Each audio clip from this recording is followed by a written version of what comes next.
Hi everybody, welcome to Paragade, Oops All Anime, where we go ahead and talk about old anime and sometimes video games. It happens every once in a while, you know, this used to be a video game podcast. It might be a video game podcast later, who knows?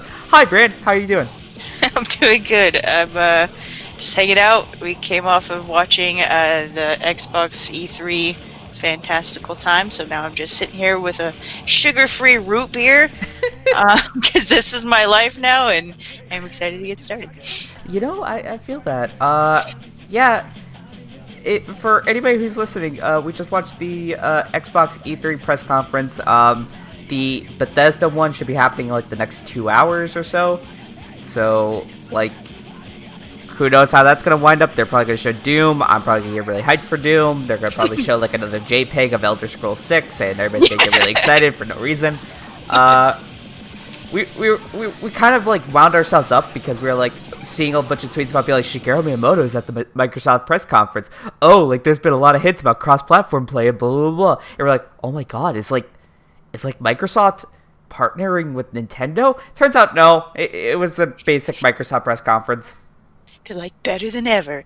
And we're like, yeah. And they're like, our next console. And we're like, and they're like, on PC. And we're like, and that was it. Yeah, that was it. There was a couple of ones that were really exciting. I'm really excited that they're finally bringing Phantasy Star 2 to stateside, though. Oh, yeah, that looked pretty cool. Yeah, it's free to play. So, I mean, once it's out there, then I'm going to be like, all right, I guess this is where I'm going to be spending, like, at least close to 20 hours on, and then probably never play again. Was that the one where they pulled the flaming sword out of her titties? No, that was Tales of Arise. Oh, that's right. Yeah, never mind.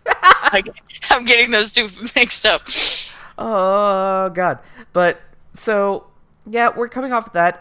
The Nintendo E3 showing should be happening on Tuesday, so, like, 2 days from when we're recording. And you'll probably see my Twitter just a light, like, a fucking bonfire as I go ahead and start, like, reliving my latent, like, Nintendo stan energy. Just because this will be really funny when this podcast comes out, I'm just going to be like, everyone give good vibes that Animal Crossing on the Switch, even though we know it's probably not going to happen. It's not going to happen because Nintendo hates us. Why? It's perfect, though. Like, it's the perfect game for the Switch. And does someone else own Animal? Like, who owns Animal Crossing? No, it's probably... Who's keeping this from happening? Well, like, they said that it's happening in 2019, but they've just been very quiet about it, which, I mean, that's Nintendo. Nintendo's quiet about everything. It is happening, just not anytime soon. Well, my guess is that it's been delayed, which is fine, but I just want something, because they took it off the website from the coming soon page, and I'm like, oh god, was it canceled? Just let me know if it's canceled. Oh, that would suck. They're like 2090, and you're like, no! I'll wait. I'll fucking wait. Like, the world will be gone, but I'll wait.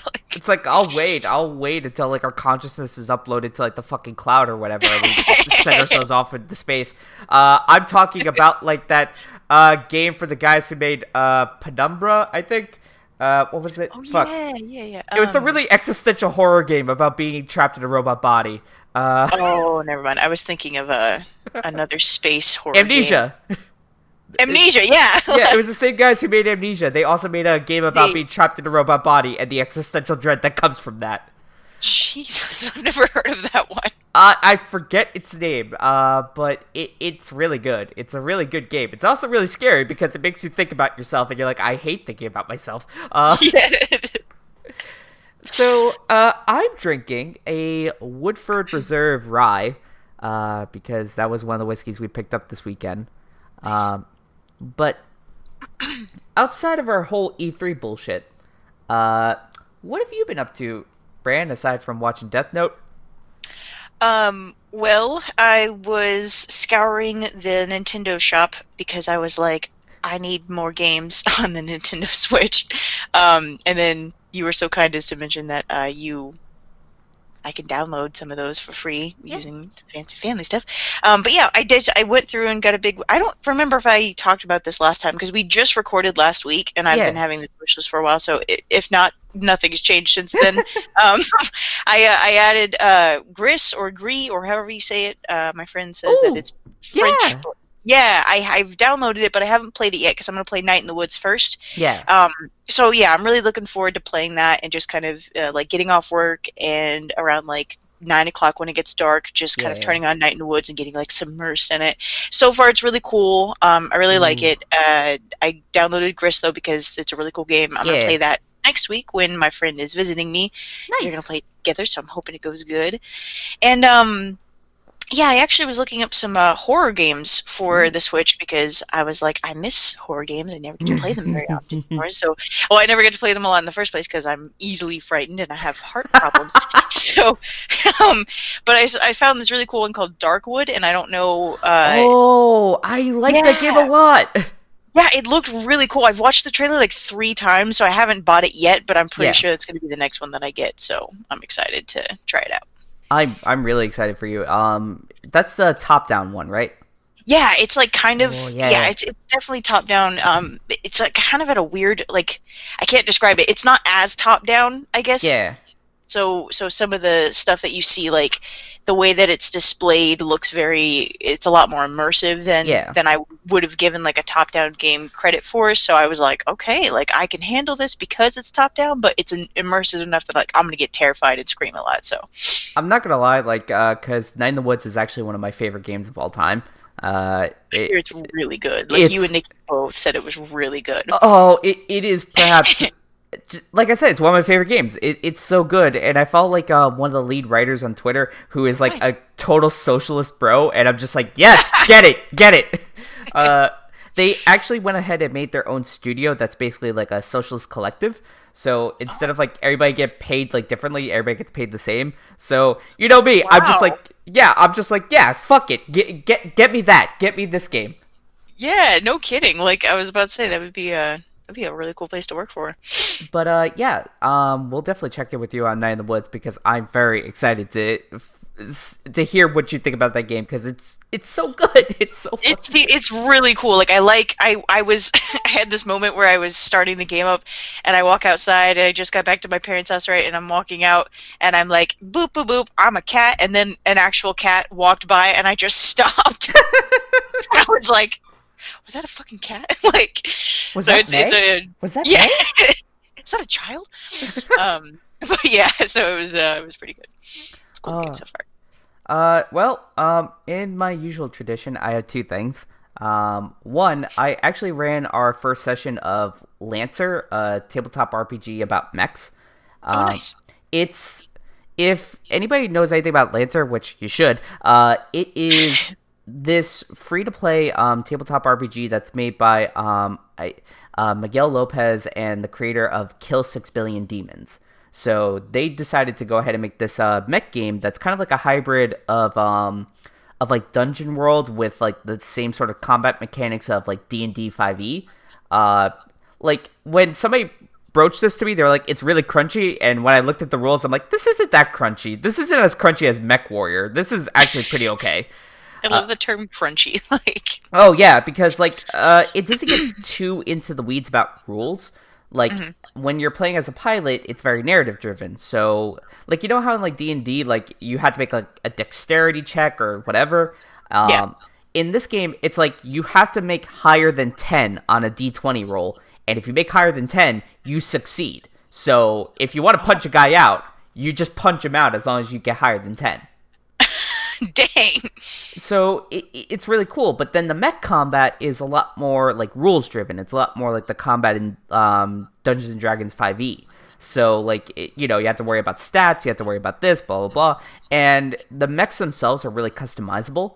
And the other thing is the lore of like Lancer is rad. It's so fucking cool. Like it is a post scarcity universe, so like nobody has to worry about like food or like, you know, living situation because it turns out everybody just like agreed that like we have enough technology that we can make this shit happen for everybody, so why don't we? Yeah. But still, fascism still exists in this universe. It's just that you don't have to worry about a roof over your head anymore. So, like, it turns out like that actually sounds like a really cool universe to live in. But I ran this with with my husband, his friend Michael, and I ran this with Sky and their partner, and Hmm. they seem to really enjoy it. So I'm really looking forward to playing more games with them. Good, good. Yeah, I'm glad it's going good. I know you were talking about starting it up for a while, so Yeah. it's cool to hear that, the launch was successful. Yeah, like we basically spent like 2 or 3 hours just like building our characters and building like the lore around our characters, which was Yeah. so much fun. I know like a lot of people like always want to skip like the sort of like world building session because they're just like, oh, just come with your characters ready. I cannot recommend like enough how much fun it is to just like get into a room and just build your characters with each other. Like Yeah. it's so much fun because you're like, oh, I like that idea. Can I use that for my character? Hell yeah! And then they actually interact with each other as opposed to it being like, you met at a bar somewhere. So Yeah, yeah. it's really cool. And then the other thing I've just been up to is playing more Dragon's Dogma because that's a real good game. Yes. It's the best. I Uh, know we talked about that game a lot last time, so I won't just like go off on a tangent on Dragon's Dogma again, but yes, that's great. it's really good. Actually, I lied. I have one more other thing I was doing. Oh boy. We recorded our reactions to Akito the Exiled, so that's going to go at the end of this podcast. Oh boy. It's buddy. It every time I think about Akito the Exiled, I'm like, it's such a good anime. It's so good. It's so good.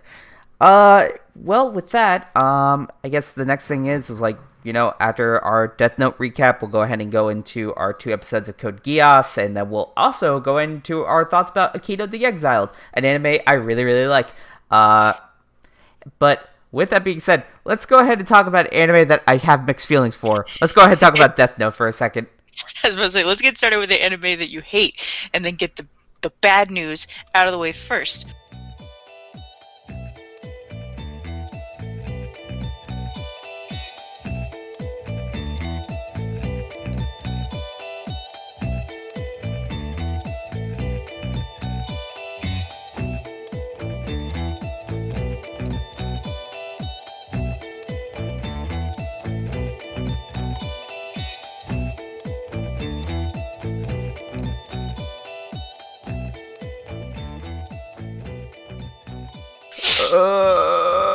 With episode 19, Matsuda! Alright.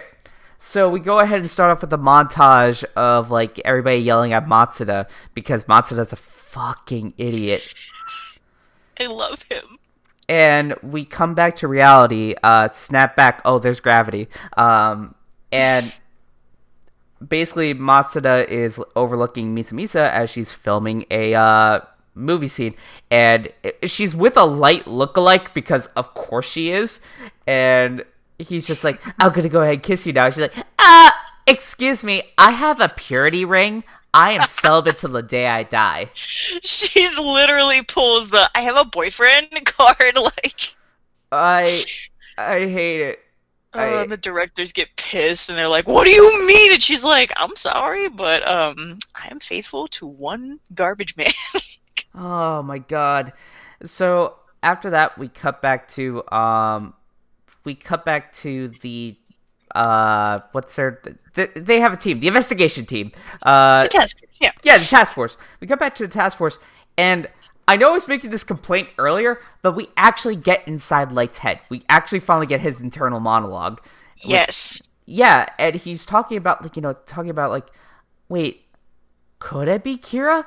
Might I be Kira? And everybody's like, yeah, you're Kira. You are, and he's like, but I can't, I'm not. Oh, you're Kira. I have thoughts about this, but we'll save that till the end. Okay. So after that, we go ahead. I think it's like we cut back to. You know what? You take care of this because I know you. You got this, buddy. Okay, all right.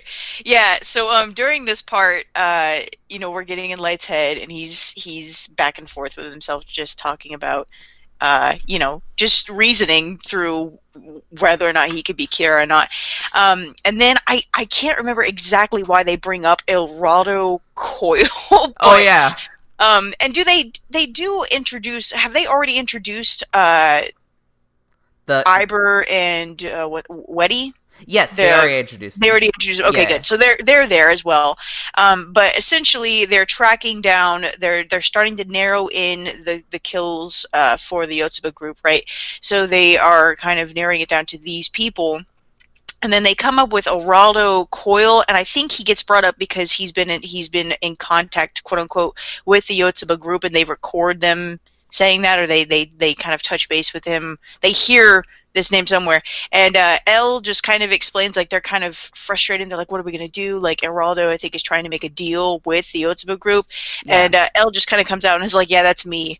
They're like, what? And he's like, yeah, no, these three detectives, me and this guy, they're all me because I'm the best. And they're like, holy shit. So He's like, he just yeah, kind of, of course I did, because, like, I'm actually the best detective, and I know somebody's gonna be like, I want to get a detective to investigate this detective, so I just made two other detectives to investigate me. exactly, yeah. So he just kind of sets that up and they talk about that. And then, like, I just have to touch on all of my favorite little moments in Death Note because they crack me up. Yes, yes. But Elle is just kind of blatantly explaining this. And he just, everyone's like, well, that's so cool, Elle. And he's like, yeah. And then he just picks up the strawberry off of whatever the fuck he's eating, and he turns around and he looks at Mogi, and he's just like, I'll give this strawberry to you if you keep it a secret. And they're like, And, from who? We're sitting right here. and Mogi's And like, okay, and he puts it in his pocket. he just goes, and he, like, I'm gonna puts save it. that for later. Yeah. It's really cute. I like seeing Elle interact with the task force because he genuinely loves these boys and it makes me happy. Yes. So that happens. And then after that, of course, we kind of cut back to Matsuda, who is still struggling with being a The burden. worst. The worst, Yeah. the worst detective. And so he kind of is like, they're filming, Misa, she's like, I have a boyfriend. He's over there and he's like really in it with his thoughts. He's like, oh man, I gotta do something to be more useful. I can't just keep getting everyone coffee like an intern. And then he's like, oh my god, the Yotsuba headquarters. How convenient. They're like 20 feet away from me. So he like gets up, leaves the set, goes into the Yotsuba headquarters, and just kind of like goes up to the top of the freaking Yeah, building. nobody notices him, apparently. Nobody notices Matsuda. I guess it's just because they're like, he's got a suit, he's fine. I'm like, do you see these puppy dog eyes? Do you see this mullet? He is not a corporate monster. He's here to infiltrate you. Do you see these wide anime eyes? These Yeah. wide anime eyes of a protagonist? Does these look like the eyes of a corporate killer? So yeah, he like sneaks up there, and I also love how he's eavesdropping on a lot of these guys, just two of these guys outside of these meeting room while they're waiting to get in the elevator, and they just are having this casual conversation about like confidential meetings in which they like decide to kill someone openly, like they're just talking about it, and Matsuda's like, oh, and then the guy's like, at least it's not on a Monday. They go inside. Just like I made a note there. I was like, I hate how accurate this is to actual like office life. Honestly, like I just hate like, it. who are we gonna lay off next? Anyways, at least it's Friday. And they just walk into the elevator, and Matsuda's like, Jesus Christ. So he ends up following them up to the very top, and overhears them saying something about Kira and about this and that, and he's getting so excited, and he's like, oh my god, I knew it, I can't hear them, and I know that they're using the bad guys. And so as he's like ear pressed to the door, like comically eavesdropping, they open the fucking doors, and he just falls in. And he's like, in like 3 different frames. We go back to like the filming choices they made when Light hongs Misa. Three, so it's like 3 zoom is, ha, ha, ha. Yes. He falls into the room and he's just like, hi. And they're all like, who the fuck are you? And he's like, I'm Matsu Totomi. This is my my model, Misa Misa, and I think she should. And I'm like, okay, to be honest, like I know Matsu is an idiot, but it's a really quick way, like, to think on his feet. He's just pulls out the Misa Misa card and is like, wanna hire Misa Misa? Like, no, don't get me wrong. This was actually like one of the most well-written scenes, honestly. Like, it was so scary.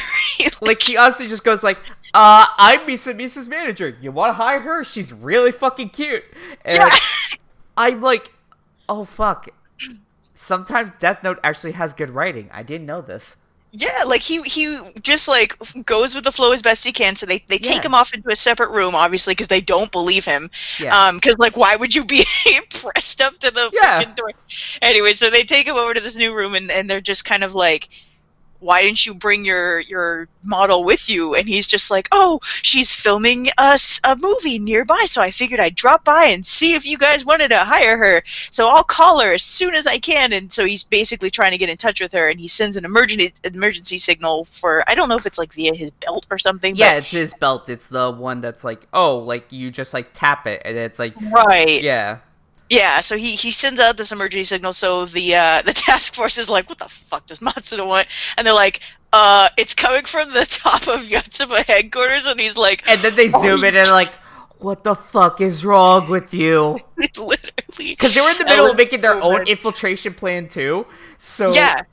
they were like, all going through like the intricacies of the infiltration plan. Like, Matsuda, you fucking moron, why? Literally, L is explaining not to interact, not to approach, just to lay low, and then they're like, Matsuda's at the headquarters of Yotsuba, and he's like, son of a bitch! So they, they've got Matsuda locked up there, and, L is like, okay, well, we gotta get him out of there, so he calls him on his phone, and they're like, answer it, but don't say that you're with anybody else. And he's like, okay. And so he answers the phone, and L is like, hey, Matsu buddy. And he's got this, like, sounding kind of drunk voice. Like, he's got the most casual fucking voice. Like, hey, Matsu buddy, what's going on?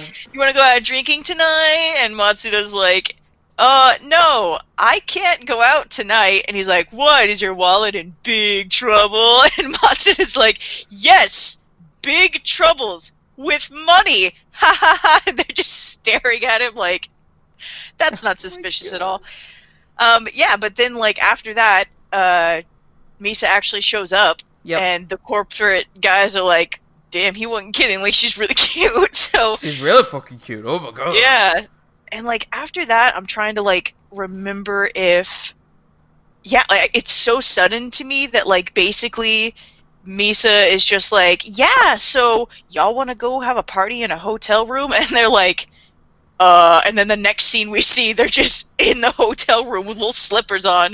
With a bunch of girls, and I'm just like... a ton of models, yeah. And I'm just like, the writers still don't know how to write women. Okay. Yeah, no, they really don't. But the guys show up, and they got their pink fuzzy slippers, and one guy's like, how did this happen? And the other guy's like, you know what? Fuck it. It's Friday, and I'm gonna enjoy myself before we kill people. So he walks in.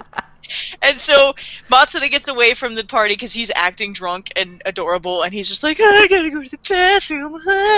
And so he like falls into the bathroom, and he quickly like calls Elle, and he's like, what do I do? And Elle's like, listen to me very carefully. They're gonna have to think that you're dead because they're still gonna kill you. And he's like, what? And so they end up faking Matsuda's death like pretty successfully. I was surprised like how well this went, considering it could not have gone very well. But essentially Matsuda comes back out and he's like, I am so drunk, and then he goes out on the balcony and he's like, I'm gonna do a handstand on this balcony railing. Watch me do a kickflip on this handstand. Yeah, and I don't remember if at any point Misa like, I think Light may have explained like what was going on, but I don't know if she's been like, if she's had the chance to actually like. Oh no, she's so bloodthirsty. She's incredibly bloodthirsty. She's like, death, death, death, death, death. Yeah, Matsuda climbs up there and she's like, yeah, Matsuda. And I'm like, does she know, or is she just like, I'm drunk as fuck? Like, I really don't know, but she's encouraging him on, and all the girls are like, oh my god, he's gonna fall, and all the guys are like, yo, you're gonna fall, and then he falls on purpose though, because someone catches him with a mattress like one story below, which I'm like, bullshit, but they do it, and so he gets saved, but they have their con man Iber in a wig downstairs on the ground, and Weddy's like there too, and she's just like, oh my god, this is terrible. And then then an ambulance pulls up, and they throw him into the ambulance, right? And Misa just turns around and is like, well, thanks for coming. We'll handle it from here. And they're like, aren't you like 19 and a model? And they're like, she's like, yep. Aren't you like corporate execs that could get in trouble for being seen with a bunch of underage models? And they're like, we're gonna go, and they just leave. But like, so they all leave because they don't want to get caught. But then it cuts to them in the ambulance, and it's literally just Light Yagami and Elle in nurse outfits, like with their little helmets on and everything, and they're just like, I fucking hate you, Matsuda. Oh my god. Yeah. And that's the episode. And then at the end of the episode there, one of the white-haired, like, corporate dudes is like, he's like, guys, I don't want to get in any deeper. This shit is way fucked. Like, I know I'm gonna be, like, you know, liable for something, so just let me go. And they're like, you know, Kira doesn't like betrayers. You know that, right? And he's just like, yeah, I was just kidding. Kira, am I right, guys? And they're just like, Like, they just don't say anything to him. But, yeah, so, one, that entire, like, faking death scene was actually really fucking cool. Like, it was! It was actually really fucking cool, I'm not gonna lie. Like, I was just like, I was actually on the edge of my seat with that. I'm like, oh god, Matsuda, you're a fucking ass, you're a fucking dumbass, but I don't want you to die! Yeah, like... So, cause you know me. I draw parallels between this and Gundam. Of course. This was actually like a sort of like plot point for like Gundam 0080, like War in the Pocket, where like the fucking dude who's like the rookie in the Xeon team decides, I'm gonna go infiltrate a Federation base and nobody's gonna know about me, and the moment he gets back, they're like, you idiot! Why would you do that? You fucked up! You fucked up! We got all the information we wanted just by, like, doing it the right way by going to, like, a fucking informant. You didn't need to do shit! He's just like, but I took initiative and I'm a good guy, right? And they're like, no! No! You big dumb baby! Oh, God. It's, like, I'm not gonna lie, like, this episode really was, like, super good in how it was characterizing everybody. Yeah. Except Light. But, like I said, I'll get into that after. Okay, but something I would like to bring up as well, though, is that, like, when we get when we start getting towards the end of this anime, like, I want to remember these kinds of places about Matsuda, because, like, he really goes through some of the most remarkable character growth, and this is such, like, a establishing, like, just like with Aizawa in the last of one of the last episodes that we reviewed, and how he was choosing family, and how he's just, like, you know, they start to give a lot of depth to these characters, and this is Matsuda. Like, he's a dumbass. He's he means good. You know, he's not trying to be stupid, but he just wants to, like, make someone proud and do the right thing. Right. And, like, I just think it's so symbolic for, like, where he goes and how he ends up and what he ends up doing in the end. I like basking in this. I like basking in Matsuda's little, like, own personal episode, and how it actually does, like, progress the plot, but we get to... I like how they will learn a little bit more about Matsuda as a person. Yeah. Like, the task force is not just... They're not just background characters. Like, they're actually interacting with the plot and moving it forward, which I really, really liked. So, that was... I love Matsuda. I can't wait to see. Matsuda is actually a lot... Like... Despite him being a dumbass, I do love him as a character. I really, really do. He's great, yeah. Yeah. So that brings us to episode 20, Makeshift. The new intro is here. Oh my god. Okay. I'll take good. I'll take the intro section because holy shit, Maximum the Hormone is such a good fucking band. So fucking good. Like, and the animation, the whole animation is so good. Like, it has so much foreshadowing too. Like, yes. Oh my god. Like Aizawa and the cops all, like, sitting there, like, looking cool, and like, you know, Elle just fucking kung fu flipping everywhere and being awesome. What I love is at the end of or in the beginning and in the end, like, you see, like, the laughing scene of Light just going ah, yeah. And like at the end when, like, his, like, reflection just, like, fucking shatters, and I'm just like, oh, it's buddy, coming, big boy. It's coming. Your end is coming. I can't. Also, I remember like watching this intro for the first time and being really shell shocked because I was like, oh, like we're just used to this very like, da, da, da, da, da, and then it just, and I was like, I like jumped out of my seat. Oh, But God. towards the end of this intro, like we get glimpses of characters that will be coming. Like this is the second, like with this intro, like we have entered like the second half of the series. Yeah. And the way that, like, you don't really, I love the way that they display them because you don't know who's a good guy and who's a bad guy. Like, but the way that they've got these people displayed, it's very clear that like the people that will be on Light's side are just kind of like watching his back. Right, yeah. And then you've got Mello and I Nier. didn't catch that. That's actually really good.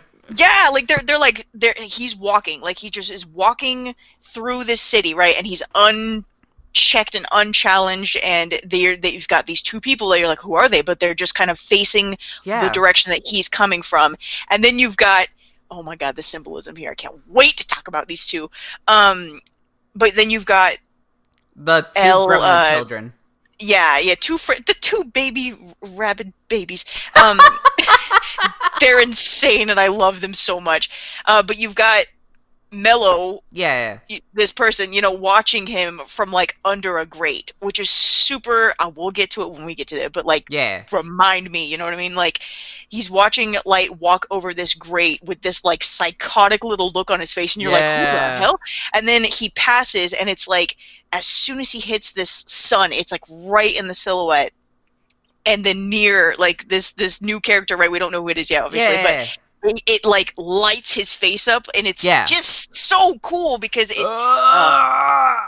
we will. Luckily, like there's nothing in this world that could get me to skip this intro, so I will continue to refer back to it because it's a synopsis. It's such a good synopsis of this part of the show. I love it. I love it so much. The beginning of the intro starts out like the beginning of this half of the show, and then they hint just enough at the end to be like, shit's going down. Shit's going down. It's so good. It's funny because it's like the way that like this intro is like painted is like the same kind of way that like I like the one song from Metal Gear Solid 5, like Sins of the Father, which literally explains the entire plot of Metal Gear Solid 5. Like it like the moment you listen to the lyrics, you're like, oh shit.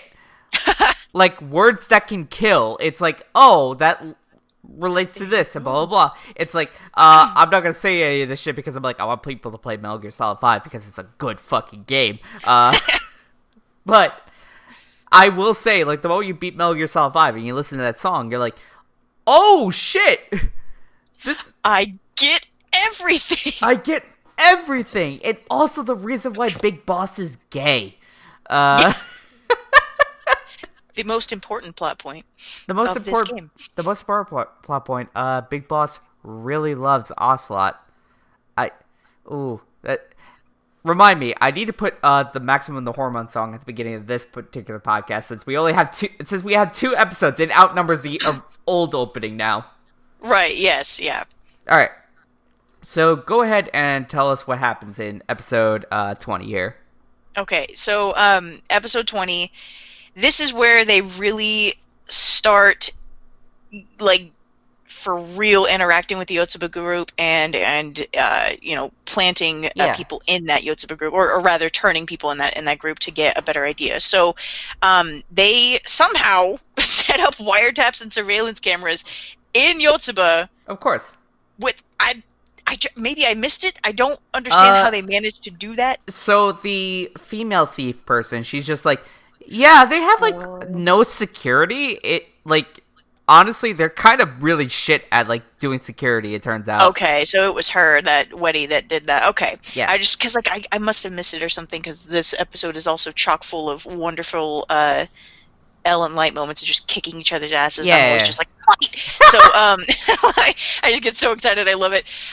So this one, they get the monitor set up in there, and they start watching the Yotsuba group blatantly talk about how they're gonna kill people, and like blatantly just referencing Kira. Like, they're just like, who are we gonna have Kira kill next? Well, this guy's becoming competition, so maybe we should have him slip in his bathroom and die. And they're just like, yeah, let's do it. Like, I have no problems here. So, like, they start listening, and Light is like, that's it.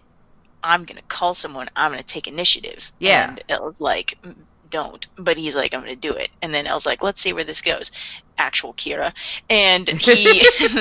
yeah, okay. And then also we have a part where Light's just like getting mad at the capitalists. He's like, how could they do this so easily? And Elle is just rolling his fucking eyes like, oh, God, I wish you'd shut up. Wow, capitalists being callous about human lives. Who'd have thought? And I can't believe it. Wow, Light Yagami pretending to have morals. And he's just like, this is wrong!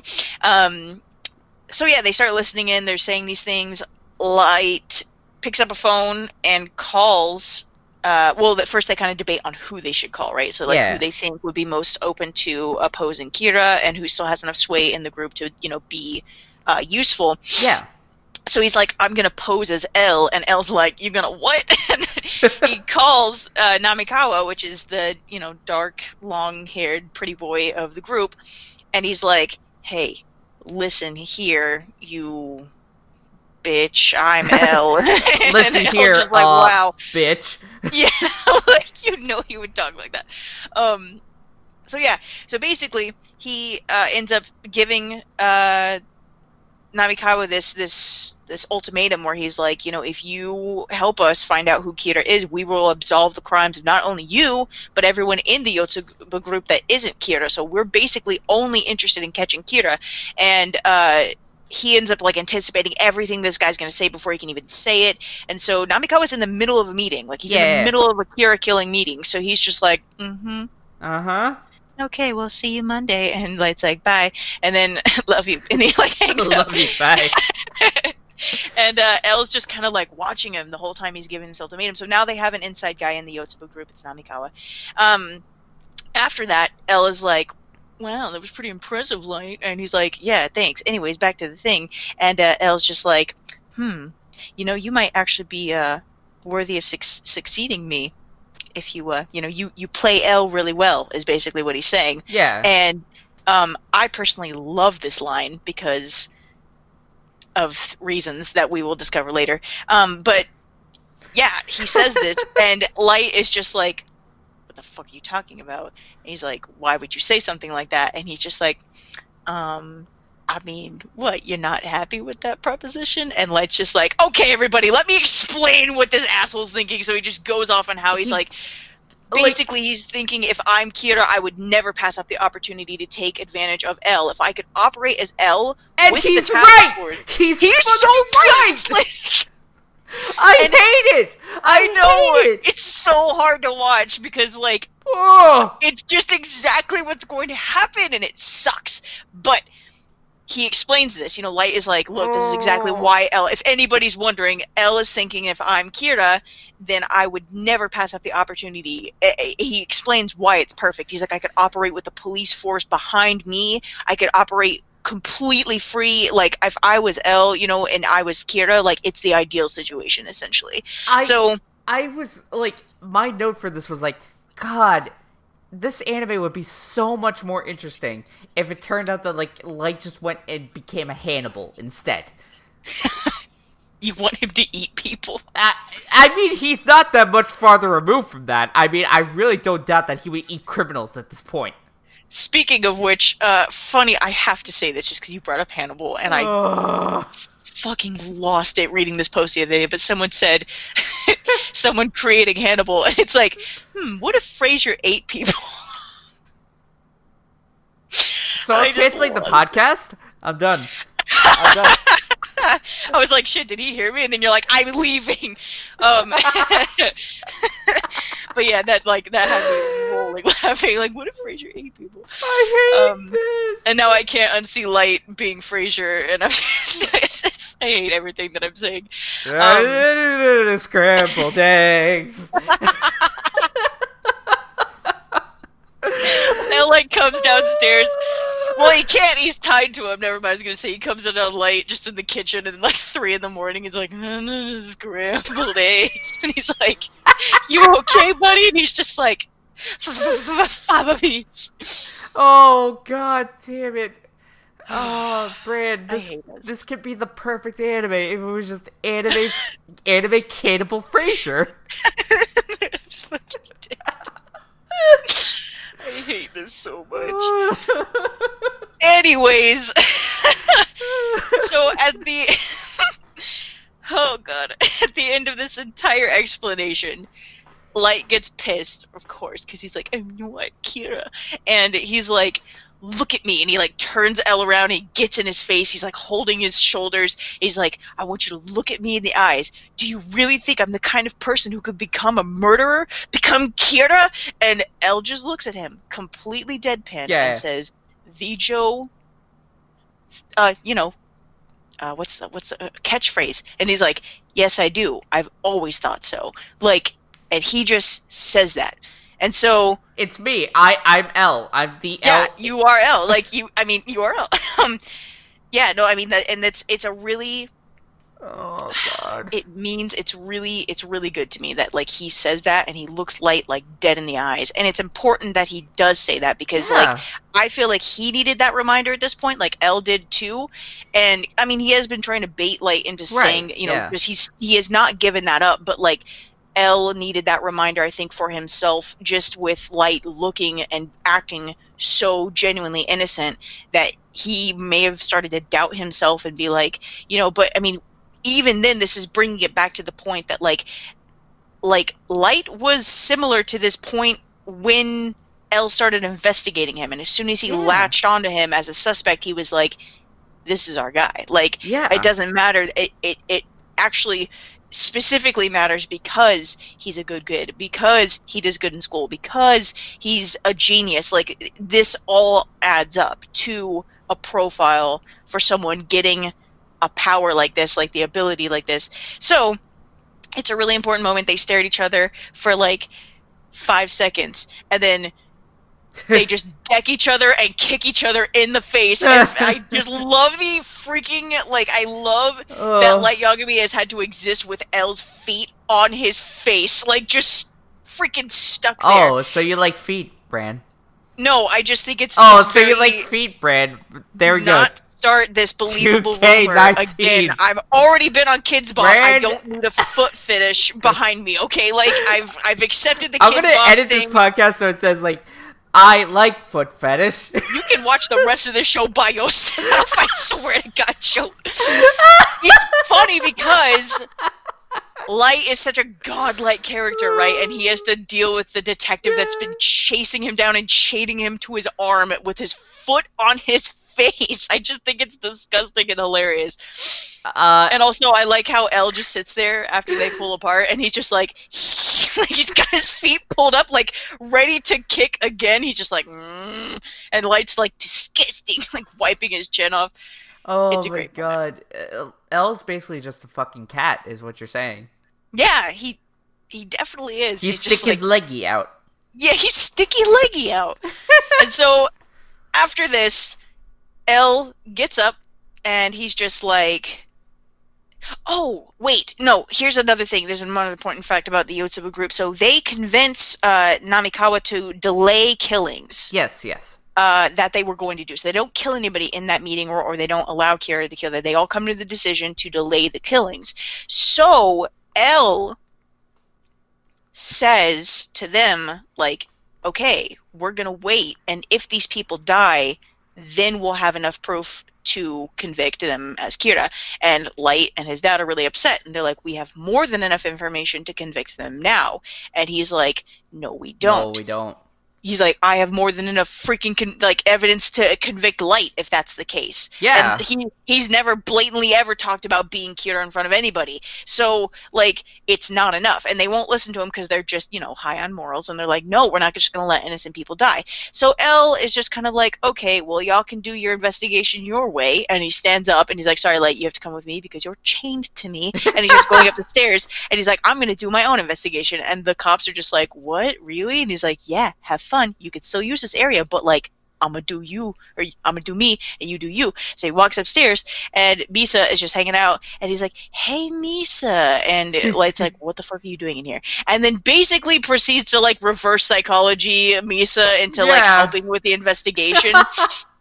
And Light's pissed, like, he keeps yanking on the chain, like, get away from her. And she's just like, so, let's talk about, like, Kira. And you would want to help Light, right? Catch Kira, but which one do you like more? Do you like Kira or do you like Light more? And she's like, obviously I like Light more. And so they just do this whole, like, thing where they're dancing around each other and having this big interview about coercing Misa into helping with the investigation. So they basically, now that she's a model with the Yotsuba group, he's going to use her to, like, get information. And Light's mad because he's like, it's too dangerous for her. And we have the single greatest line of dialogue in the entire show in this episode, where Elle asks if what Misa's final decision is, right? Yeah. And she's like, of course, we're going to catch Kira. I can't live in a world without Light. Ah, yes, that would be dark. I'm never sick of it. I'm never sick of this moment. It's such a good fucking pun, but the Light fucking is so localizers. Oh, it's so funny. It's like watching Elle just turn Light's dumbass girlfriend against him, and he's just like, stop it, and then, like, it's just so funny to me. I love it so much. And then after that, we get proof that Elle fucks. Yeah. And he's just like, wow, I can't believe I have 2 friends. And the 2 Kiras are like, that's right, buddy. Mm-hmm. Of course, they don't remember at this time, but I just think that the dynamic is funny there. But yeah, and then they all are like, let's agree to catch Kira. And Misa's like, we can all be friends. And they, like, skip around in circles, like a very cliche anime scene, and it's hilarious. So it's so good. They all just kind of decide to catch Kira together, even though Light doesn't decide that, but he's outnumbered, so it's great. That's episode 20. That is sure episode 20. Just one, I like that Elle is basically speaking my mind throughout the entirety of this, and that I'm also just like Light just explained it for literally everybody. Yeah. Like, he explained it. This is his plan. This is literally his plan. Yeah. And everybody's just like, oh, he's just a really genius, like, detective. Of course he's just saying this because he's just so good at this. And I was like, you want to know why he's so good?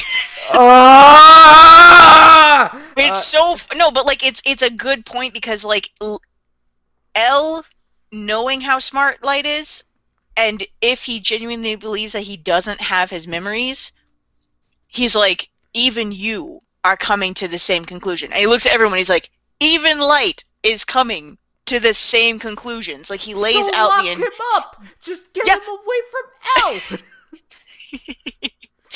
Oh, Joe, I feel so bad for you. I'm so sorry.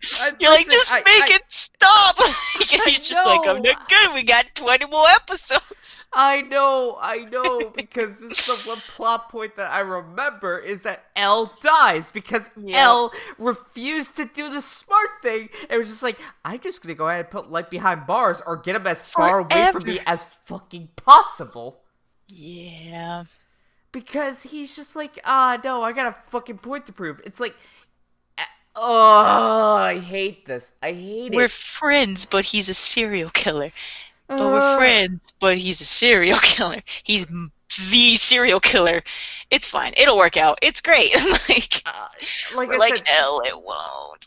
This would have been so great if, like, the authors have read a book and talked to a woman and just been like, we're just gonna make Light like Hannibal and basically just go ahead and have, like, Elle visit him every once in a while. Because it turns out, like, everybody liked Elle. Everybody liked Elle in the beginning. Even as, like, an edgy teenager, they're like, oh, Light has, like, good points, but, Elle's a little bit better because Elle's actually really fucking cool. And he looks like me. He doesn't get any sleep just like me. And I'm just like, yeah. Yeah, that's my guy. That's my guy. So, like, I'm just, like, so, like, I'm saving it. I'm saving it till the end. I'm saving it after we cover episode 21 because I really want to get into, like, the whole Light situation again because you know me. My brand is I love Elle, I love Gundam, and I hate Light. Those are the 3 very staple things. Hi, I'm Joe. I hate Light Yagami. How are you doing today? I'm just Ryuk laughing in the background, just like dying laughing. Well, we'll save the 20 minutes of light hating that we've all come to know and love from Joe for the end of episode 21. Episode 21, performance, because that's what we're putting on right now, apparently. Time to talk about Higuchi again. Alright, Higuchi? Higuchi? Higuchi? Higuchi. I was like, wait, no, it's he. Oh, I see. Oh, okay. So, yeah. So, do you want to take this one? No, because I'm like half of a drink in. I could barely go ahead and form like coherent sentences other than I hate light. We have to have a disclaimer for Joe. The further we get into this show, it's probably going to turn out that like the less he can talk, because he's going to be like, he just has like the one finger up at me like, I'm going to get really drunk, and then we're saving the last 20 minutes so I can say I hate Light Yagami for 20 minutes. And that's gonna be the end, and I'm like, okay, Joe, they just fucking hate Light Yagami. That's what they do. That's just hate exactly him. What they do. Oh my god. We gotta let them have their time. So, with that being said, we'll let Joe take a break, and I'll jump into episode 21. So, in this episode, Higuchi is like, Misa time. So he sets his eyes on Misa because she's the model, obviously, for the company. Obviously, yeah. And I'm pretty sure he's talking with... does he talk with Rim? Oh, no. It's just that they find out that... yeah, that's right. So they end up doing some research into her. Yeah, and like L's sort of like stand-in, Araldo Coyle, is basically like, he feeds the information that like Misa was suspected of being the second Kira. That's right. It turns out the best lie is the truth. Mm-hmm. That's right. Yeah, exactly. So they end up bringing her in for an interview, right? And so, when Higuchi finds out that she was the second Kira, and like why she was the second Kira, being that she was obsessed with Kira and loved him and wanted to marry him, he's like, cool, you can marry me. And so they have this interview set up with her where she goes in, but before that, obviously, they are training Misa to like just be not super obvious about the fact that she was suspected of being Kira. So they like sit there practicing this interview with her like a whole lot of times, and they're driving over there, and Mogi is the new manager because Matsuda's dead, quotations. And he's like, Misa, we're going to an interview, and she's like, thanks, Mogi. And so no, she calls him Mochi. Oh, like Mochi. The ice cream. That's right. That's right. Oh, that's right, because they can't say their real names. But yeah, so they end up going to this interview, and she's sitting there, and they're just like, I think like Iber's the one posing in that meeting, and he's just like, now, Misa, is it true that you were suspected of being the second Kira? And in her little head, she's like, this is the part where I pause and try to look really pensive. And she's like, and she, slurp, and then, and so she basically goes on and is like, I was suspected of being the second Kira, but it's not true, and she's really open and honest with him. She's like, I was, like, I did, worship Kira, and I still think that he's good for what he does, but yada, yada, yada. So after they talk about it a little bit, Higuchi stands up and is like, what is this, an interrogation? I'm going to the bathroom. And he looks at Misa like, and then walks out. And then Misa's like, I'm going to go to the bathroom too. And so she goes to the bathroom, and she's just putting on some makeup, doing her own thing. And Rim, who has heard Higuchi being like, I'm going to date this, like, freaking teenage model, is like, stranger danger, and runs into the bathroom and is like, here's a piece of the death note. Boink, and like touches her with it. And is like, I'm Rim, your real girlfriend. And she's like, what? And she's like, I mean, just kidding. So Higuchi's a psychopath. You might want to watch out for him. He's very dangerous, and he is Kira. Well, she didn't say that, but she's like, the guy that I'm going to be standing behind when you go back to the meeting is Kira. Like, the third Kira is a very dangerous man. Please be wary of him. So, So, like, here's the thing that I feel particularly strongly about this. If Rem never did that, everything would have worked out perfectly. yeah, I honestly don't like. I don't know if they ever would have.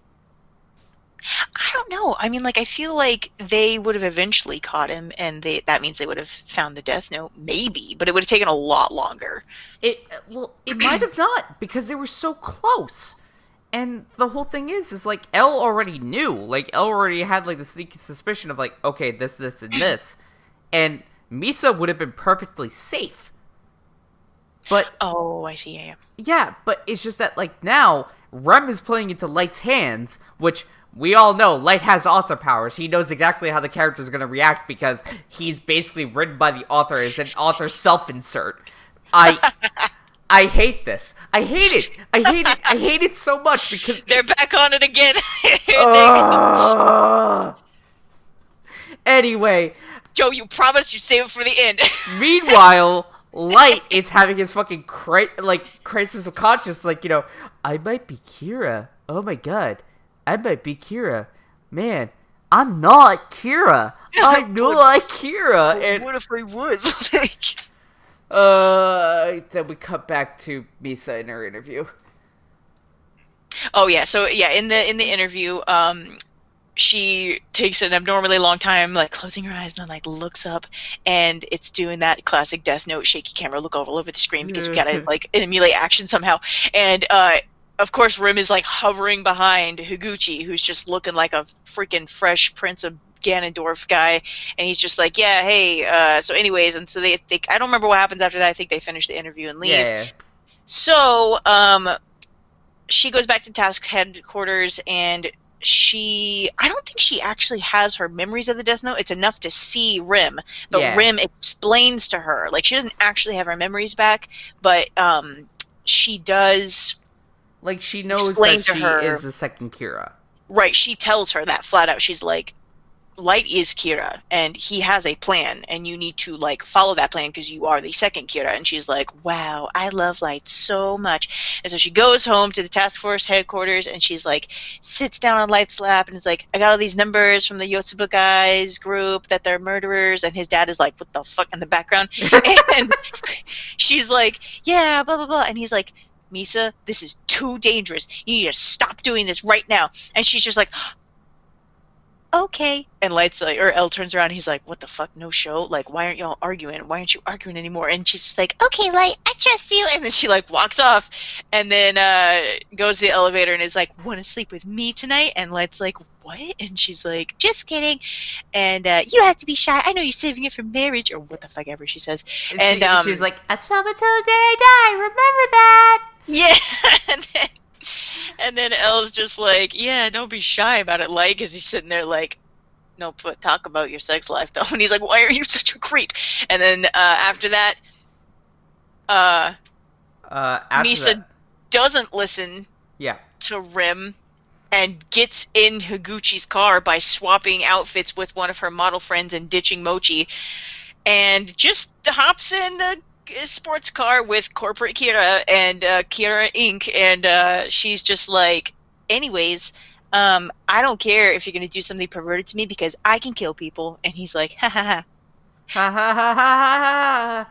What? She's What? like, yeah, because I'm the second Kira. And he's just like, oh, haha, prove it. And she's like, no, I would never prove it to someone that's not the real Kira. And he's like, oh. And she's like, plus I'm in love with Kira. And then if you were Kira, I'd marry you. And he's like, yeah. And then he just says that. He's like, so if I'm Kira, you're going to marry me? And then he just sits there looking like the most awkward person in the history of like old men hitting on young women. He's just like, did it work? And then he looks over. And she's like, and Misa has the dumbest like face on. Like it's such an act. I love her so much. And then she's just like, really? And he's like, yeah, it's me. And she's like, well, let's prove it to each other then. And so I don't remember, does he kill someone? He won't kill anybody for a couple of days, basically. Like, yeah, like, she's just like, Well, if you're really the real Kira, if nobody dies in a couple days, then I'll know it's you. That's true. Oh, Yeah. that's true. Yes, yeah. Okay, that's right. Yeah. So, but she actually kills someone.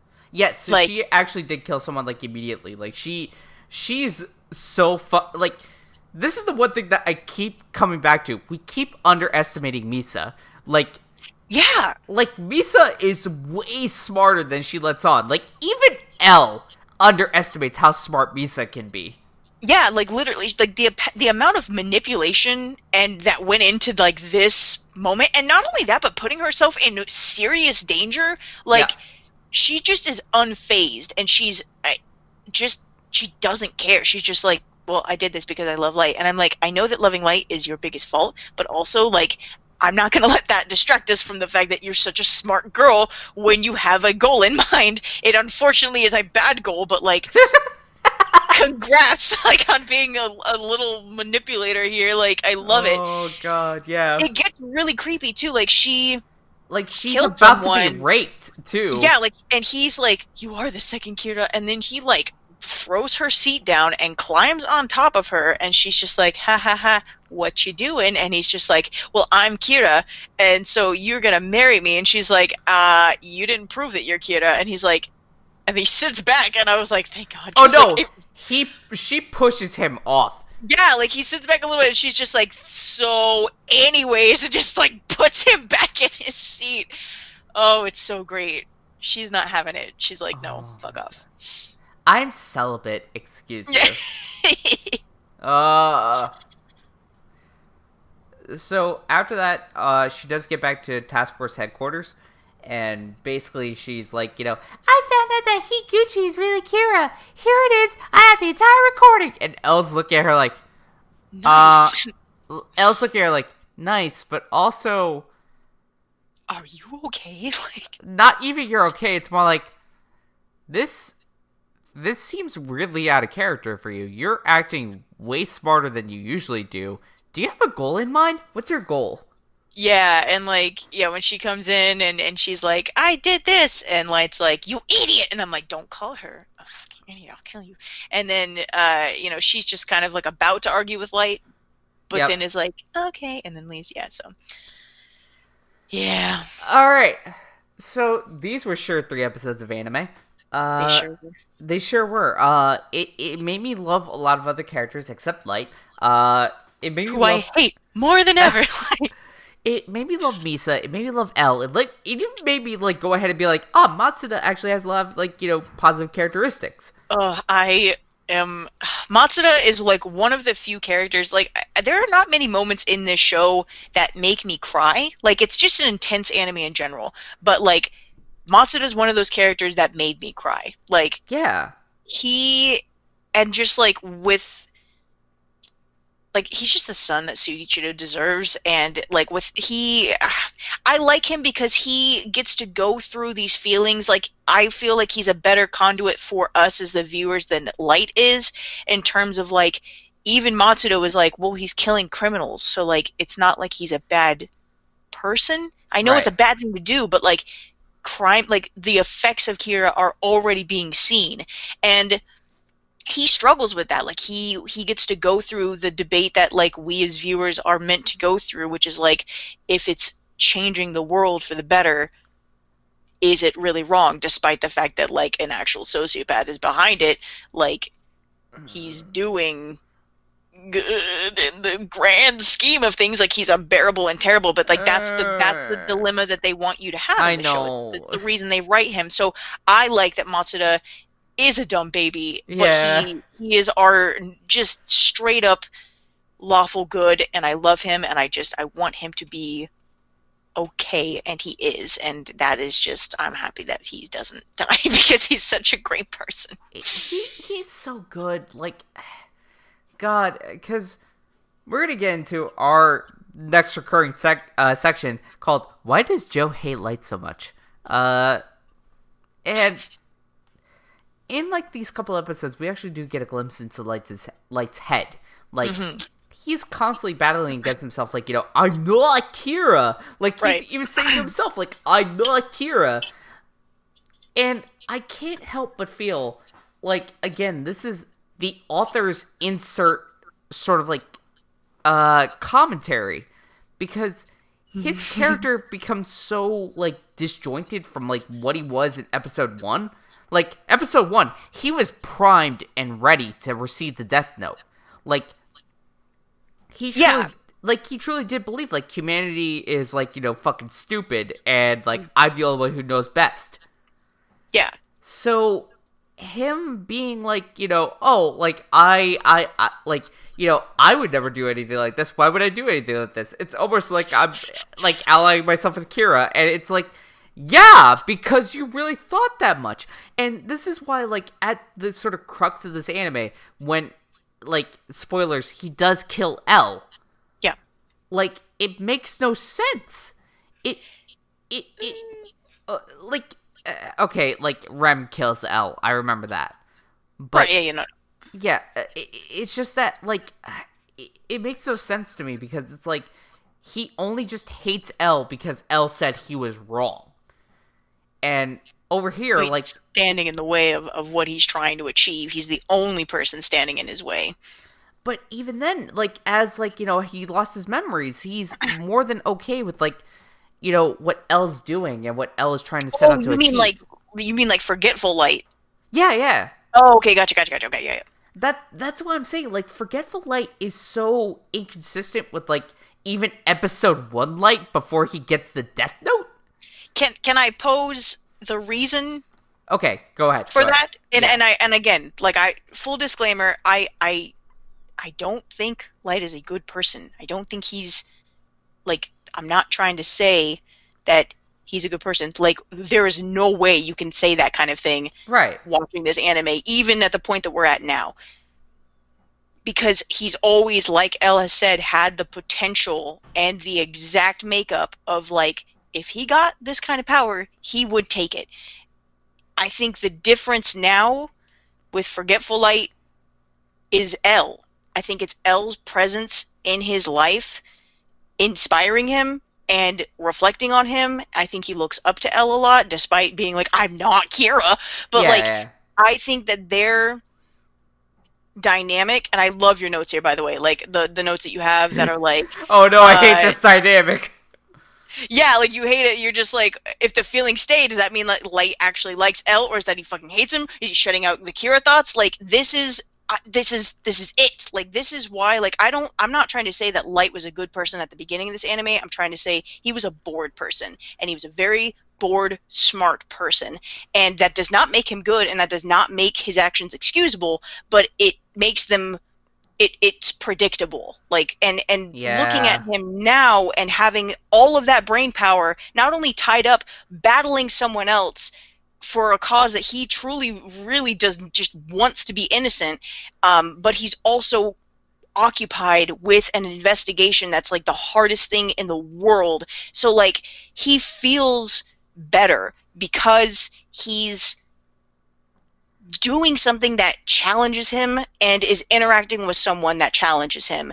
I think Light did not start out as, like, when you say a good person, it kind of goes with that, with saying that, like, they're not corruptible. Like, we're thinking like L level good, and Light's never going to be that, because I just don't think he is as morally strong as L at all. No.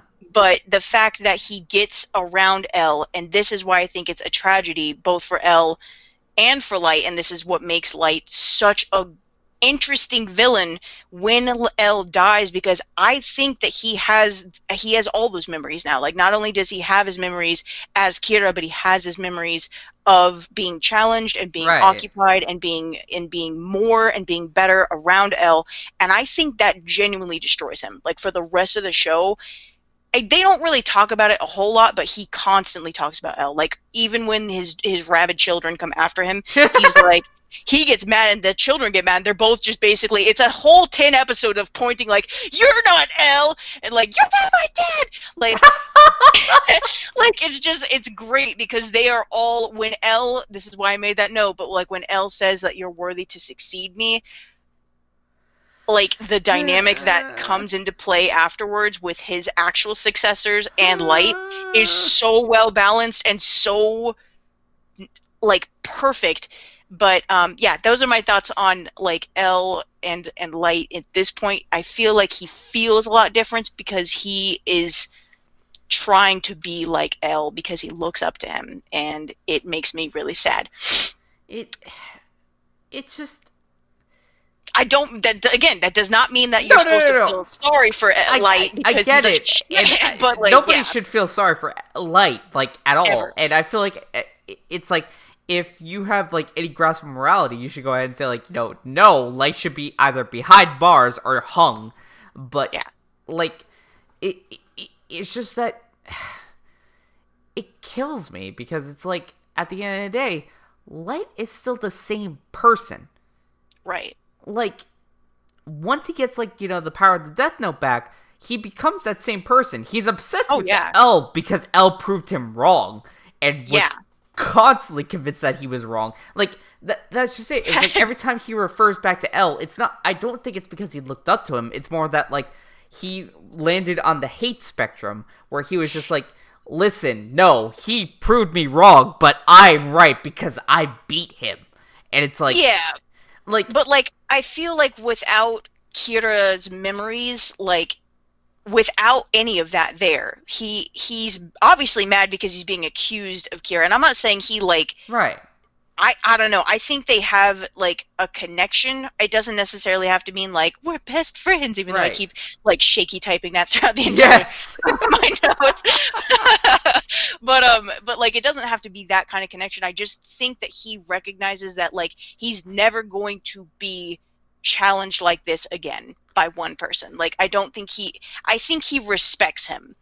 And I think in a way, like when I definitely think Kira respects him, but he wants him to die and he's full of hatred for him. But like with the Light that like, not Kira, Light, I guess, well, he's always been Kira, but like let's just forgetful Light just as a mouthful. Yeah. But like for a Light who is like, if he's forgotten everything about Kira, like all he has memories of going to college and like graduating high school and like just being a normal kid, it's probably the most exciting thing in his freaking life right now to just finally be able to work his brain and just do something and feel like it's for the good. Like if he's like, because if you think about like, I mean, Light got absolutely corrupted and is not a good person. What he's doing is not good. But like, again, we all have to ask the Matsuda question, like if crime rates are falling, like it's a kind of a good thing. So like Light, it's not like he starts out just killing whoever gets in his way. That definitely happens. Like that definitely happens. Yeah. But it's the foundation. I think Light likes the structure of morals. I don't think he understands them or truly like believes that he is bound by them, but he likes the rules. I think he likes the structure and the rules of morality, and so that's why he is so verbal about explaining that, like, it's wrong, it's not right, like, people have to obey, people have to play by the rules, people have to obey the rules. And then it's like, as soon as he gets the power to transcend those, they have to obey my rules. He adopts his own morality because he likes rules. Like he's a bad person, but like it is frustrating, I feel like, for you, because he's a bad person, but like we get a glimpse of like, not that he's a good person, but that he could have done good with L. He could have, but he definitely didn't. And I wish that's the reason why I want to be hateable, because it's like, at the end of the day, you're locked behind bars, but we got your wonderful criminal mind that can go ahead and let us do shit, because we can also manipulate you into helping us, because you're so fucking predictable. I swear there was a fic I read one time where they had him in that kind of scenario where they like locked him the fuck up, and it was really well written, but I have not been able to find it since, and that's saying something, because like I watch Death Note all the time and I have so many like great essays saved that I'm just like, yes. But like I swear I've heard that idea before of like having Light locked up. Maybe it was like a that's not in like one of the spin-off Death Notes, is it? Because I know in one spin-off, I don't know really.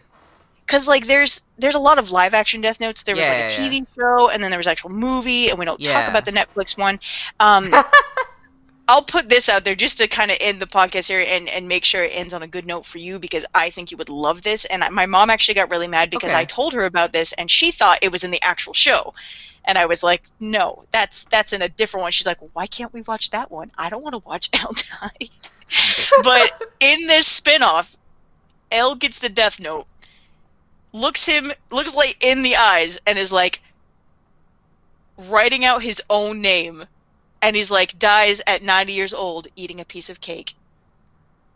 And Light's just like, what? Because, like, you can't just rewrite someone's death. Like, Yeah. you can't. And so Elle wins. Like, he's like, you can never kill me now. And I was like, what? Like, oh, that would have been so cool if it had actually happened, but... Oh. Why do you gotta tantalize me with this shit? I'm so sorry. Okay. I know. Like, we still got, like, what, like, let's see, we're at episode 21, so we got, like, 16 episodes to go right now. Yeah, I watched all up until my favorite part because I'm so freaking happy. Like, it is the most... and we're almost... Remind me, I gotta put a reminder, but when Elle dies, there is a scene that they cut from the anime, and it made me so mad, but it's really good, and it's, like, full of evil light, and you're gonna love it. You're gonna hate it, but I think it's important, and I like that it's in the show, so I'm gonna send you the YouTube link. I'm just gonna post it in my notes. Alright, you do that. God. Alright. So... Doing okay, buddy? I think that about covers it. I don't want to be here for like fucking 15 more episodes of Light Yagami.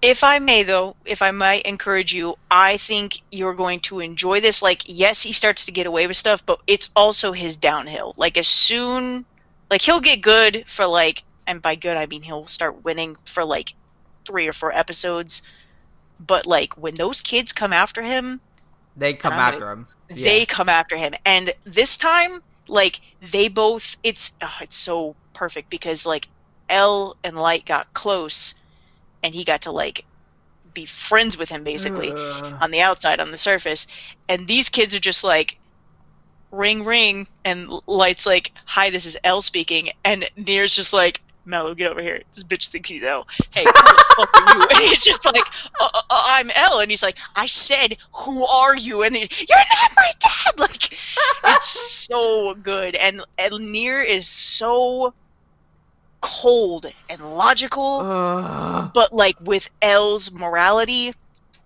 and just, oh, it's so good. Oh, it's wonderful. I love it so much. Don't do this to me, Bran. Don't do this We're to me. in for a treat. You're in for a treat. Oh, okay. So what Light's you're saying is that Nier is more aligned with me. You know, only because I don't, like, you... Yeah. Like, And also, he plays with Gundams. What? What? Yeah, he loves toys. Okay, so the two kids that we're about to see have different little L quirks. So, like, Nier sits like L, and Mello, who is, like, my baby boy. I love Mello. I'd die for that, like, Aryan coconut bastard looking. I love him. Oh my god, is it the fucking, like, Yuri lookalike? From Very Nice? Yes, it is! Oh my god, you're so right. I love him. He's my favorite. He's so edgy. He dresses like a... he's just ridiculous. But no, like, Nier just sits around, like, with Legos, and he has little toys, like, represent everybody, and Light's toy is, like, a little, like, wee, like a little kid, and he just squishes it all the time. And, yeah, and he plays with Gundams, and he's just like, pew, pew, like, because they're still kids, but, like, he loves toys, he builds big Lego, you know, stuff. You're gonna like it. I think you're gonna like this next part. Okay, you know what? I'm looking forward to it. I told you, like, I kind of look forward to, like, the part where I dropped off, and, like, this, we're finally getting over the hump of where I dropped off back when I was, like, a teenager. Yeah. So, I'm excited. Yeah. Because... I think, because, like, we're getting past the point where, like, Elle, or like, with the L and the light dynamic in general, but like light teetering on that, like, oh, like, am I Kira? And you're like, shut up, you know you're Kira! Like, and so at this next point, that's it. Like, L or light is established as the villain, and like it's all about bringing him down. Like, it's, yeah, I think you and what your frustration so far, like, you'll forget about them because you're just gonna be like, oh, look at that. Kill him. Kill him. Just hang him, please. Kill him. And he was like, you got it. Alright, so, Brand, where can we find you on the internet? Hit me up on Instagram for Brand Witches. It's just BRAN and then witches, but not like, like the end of sandwiches. I post pictures of my cat, and I'm about to go take some pictures of my new Hyrule Breath of the Wild Creating a Champion special edition that I got for half off on Amazon. Oh, no shit! Yeah, it comes with like an actual glass spirit orb, which is really nice quality, and the whole thing is just a giant encyclopedia for Breath of the Wild, and it's beautiful. Nice. Yeah, I'm going to post some pictures after this, so if you want to check it out. I don't know if it's still half off, but it was on Amazon. I got it for about like $50, and it's a really nice case, so it's beautiful. I'm excited. So with that, I'll go ahead and cover my social media in this next segment, where we're going to go ahead and talk about Code Geass, another cool anime that is really rad. So go ahead and buzz out by Colors by Flow here.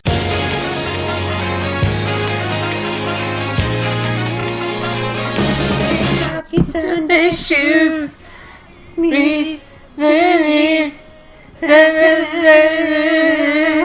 Hi everybody, it's Code Geass time. It's Code Geass time. I'm here with my husband, Mael. Hello. So, we're back with the gay ass. we sure are back with the gay ass. Before we get started, what are we drinking? So we wanted to drink something that was, I think, reminiscent of our favorite boy, Lelouch Lamperouge.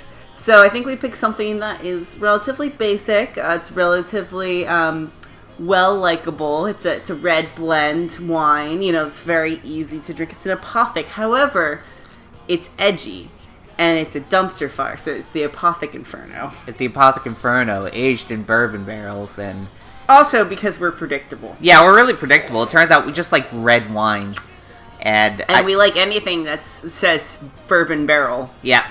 Because it says bourbon barrel, I like it now. So, after we cover the 2 episodes, we're not going to do our usual, check-in. It'll be more just, we're going to be talking about Akito the Exiled. Oh, absolutely. So, that's the Code Geass, OVA. We'll get a little bit more into that, but Hell yeah. basically, after we're done covering episode 4, if you don't want any spoilers for, this rewatch podcast. Or yeah, just the future of Code Geass, because when we talk about Akito the Exiled, there be spoilers. Yep. All of the spoilers for season 1, in fact. Oh, yeah. So, yeah, that's your warning. So, with that, let's go ahead and start talking about some anime. Some, episode 3. Yeah, The False Classmate. So, so we go ahead and start off with, Lelouch being confronting his sort of distant brother, and he's like, well, brother, I need to find out who the hell killed my mom, because that's the first thing that radicalized me, because turns out she was Japanese, and you guys over in Britannia decided yeah, she's Japanese, she's just gotta die. And after she died, she was riddled with bullets, a lot. Yeah, you get the nice, beautiful imagery of Lelouch's mother covered in bullets on top of a very terrified baby Nonali. And then you're like, I see exactly why Nonali is disabled right now. Blind. Yeah, blind and crippled. Checks out. Blind and crippled. She got shot in the legs 85 million times, and also she's just I just don't want to see anything anymore. Yeah, post-traumatic stress is a real thing. PTSD is a real thing. Yep. So, Lelouch questions him about this by using his Geass and being do you know anything about this? And he's like, no. Basically Clovis is I basically know nothing. Ask our brothers. Ask our brother and sister, please. And Lelouch is like, alrighty then. And he's like, you see, I didn't know nothing. He's like, yeah, I believe you. But you saw my face. You gotta die. Yeah, about that, just because you're not part of it doesn't mean a don't want to kill your ass. It doesn't mean that you dumb face. It doesn't mean that you weren't complicit. And I love that. I love the line here is that you can't change the world without getting your hands dirty. Yeah, I think it's funny, comparing it to Death Note, pulling that like same metaphor as you can't make an omelet without cracking a few eggs. Yeah, it's like both the protagonists of these animes realize that the pathway to freedom is, paved in blood kind of thing. Except one is the pathway to freedom. The other one is just an excuse to murder people. You're not wrong. So, we cut to the next day where Lelouch is back at school and he's like, kind of coming back out of it. He's tired and they're like, what were you doing last night? He's like, just this... Drugs and hookers. Drugs and hookers. Same old. Yeah. Totally. I was making plans. I was making plans and lines. That's what people do. Meanwhile, the class president is like talking to Shirley, and she gets really creepy and just like this. Absolutely, yeah. Like this is one of many times that the class president is a creeper McCreeperson, and you're just like, can she not though? And after they do their sort of meeting about, like, budget, school shit, like, it's very obvious that Lelouch is just, gonna lead this double life now. And also doesn't give a shit about school. He really doesn't. And honestly, like, after seeing the school council meeting, I'm like, I wouldn't either. And they go back to class, and everybody's watching the news feeds about Shinjuku and how there was a gas bomb released, but they're not mentioning nothing about Clovis. So Lelouch is like, that seems weird. Why wouldn't they go ahead and mention that, like, one of their major princes have died? Also, I'm about to throw up because, unlike Yagami, he's visibly terrified and disturbed by the fact that he just killed a man. Like, yeah, he's still, like, working through that, like, oh, I'm a murderer. Like, he's actually working through this, and like a person would. Yeah. Generally, like, anyone who deals with like depression and anxiety, like, definitely knows the feeling of like having like a very significant memory play back in your head that actually induces like nausea or like something like that. Like, everyone, I feel like anyone who's like been through that, exactly that feeling of just like something especially traumatic just like pops in your head and you're like, oh boy, I want to die, or I want to throw up. Like, Lelouch literally has that moment. It's kind of cool to see. It's like, oh yeah, like, that's an actual thing that happens to people. It is like an actual like physical trigger to a mental imagery. Yeah, and it's just it really does highlight the fact that like Lelouch does recognize there is human cost, and he's not immune to that, right? Yeah, like, he's not immune to the fact that like you're, in order to cause a revolution, your hands got to get dirty, but also that doesn't mean that he enjoyed it. Yeah, whereas and I'm gonna continue to do this because Death Note played right before. Yeah. Like, just didn't give a shit. Yeah. Like, was just like, I'm gonna go ahead and kill, like, this dude who is a mild inconvenience to me at school just to prove that the Death Note works.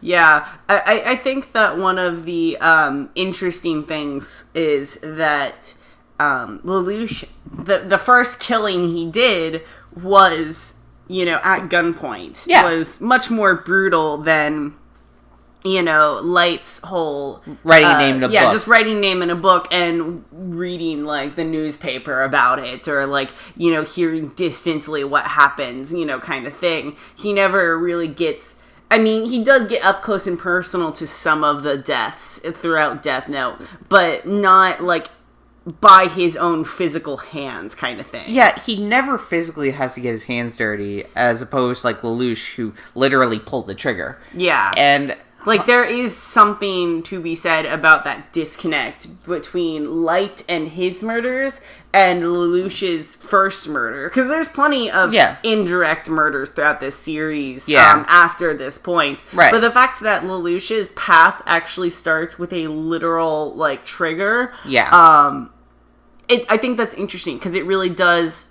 already show that difference between Light and Lelouch, and, like, he actually had to commit that murder. Like, Yeah. there's no ifs, ands, or buts around that. He pulled the trigger. He murdered that man. Like, he had to. And it really can also show, like, the difference between, like, I guess, the fact that, like, the Death Note does sort of depersonalize murder. Yeah. Like, you're really not getting your hands dirty at all. Whereas for Lelouch, like, he is just gonna have to get up close and personal, and witness a lot of these deaths firsthand, and also witness the true effect to it. I mean, Light also does, but Light's also a sociopath. Yeah, but also I think about it, like, in the sense of, like, how, any emo anime kid in high school watching Death Note was like, oh man, I want a Death Note so I can write all these bullies now. Yeah. It's such a power fantasy. It's such a power fantasy because you don't actually have to suffer the consequences of your actions. Versus that direct, like, oh my god, I did this. I spilled I that. did this. I did this. I actually spilled that blood. Oh god, my hands are covered in blood. Oh my god, there's brain matter everywhere. Oh boy. I made this. I made this manslaughter. Like, I did this. You just, like, see this tiny Lelouch child and this blood splatter across the wall, and he's like, I made this. Yeah, no, that's gross. Nobody, at least, nobody healthy dreams of that. No. I think it's still even, even healthy emo anime kids, as few and far they were in between, it's still perfectly normal for them to have just wanted that kind of easy escape. Yeah. Without any consequences. Yeah. That the Death Note provided. The Death Note provides this easy escape from responsibility. That responsibility. Whereas Lelouch, again, is understanding and processing that responsibility during this moment. Oh god. So again, we really thought that was it was a good scene. It was a good scene. It's one of those things that you don't think about it on the first watch through. Yeah. But as you rewatch it, you come to appreciate, like, these kind of, like, little details. Like, that's not a cinematography, like, amazing scene. That's not, like, a really well scripted scene. That's just, like, a really good, like, built-in scene that's just, like, a nice touch to this nice characterization that they have going for Lelouch. So after that, Lelouch comes back from the bathroom after throwing up, and he sees one of his classmates has showed up for, like, the first time in a while, Colin. And it looks exactly like he remembered, and he's just like, yep, that's her. That's the red-haired one who piloted the skating mech. It's like, there's only, like, one red-haired Japanese girl. Yeah. And you're just like, yep, that her. Oh, that's her. And he's like, oh, she's also radical. And then everybody's making comments like, oh, Lelouch, look at her. He's like, yeah, it's just weird seeing her around here. Like, what's she been up to? And they're like, oh, she's probably sick or whatever. Oh, yeah, she's been, like, super chronically ill. She's had to stay at home all this time. But now she's back in class suspiciously. And he's like, heard. I also love fucking Rivel's comments about, like, I don't know, she seems too sheltered to me. And I'm like, oh, Rivel, you fucking dumbass. Oh, you sheltered little insolent child. Oh my god. Then after that, they cut to Colin just hanging out with the girls in the courtyard, and a bee comes by like, yeah, bee! And she's just like, what? It's a bee. I guess I gotta run now. Okay. Yeah, I didn't quite like this part, but I knew what they were trying to do with this. Yeah. It's trying to, like, make her be like, oh yeah, that's right, I'm supposed to play an idiot. Oh no, B.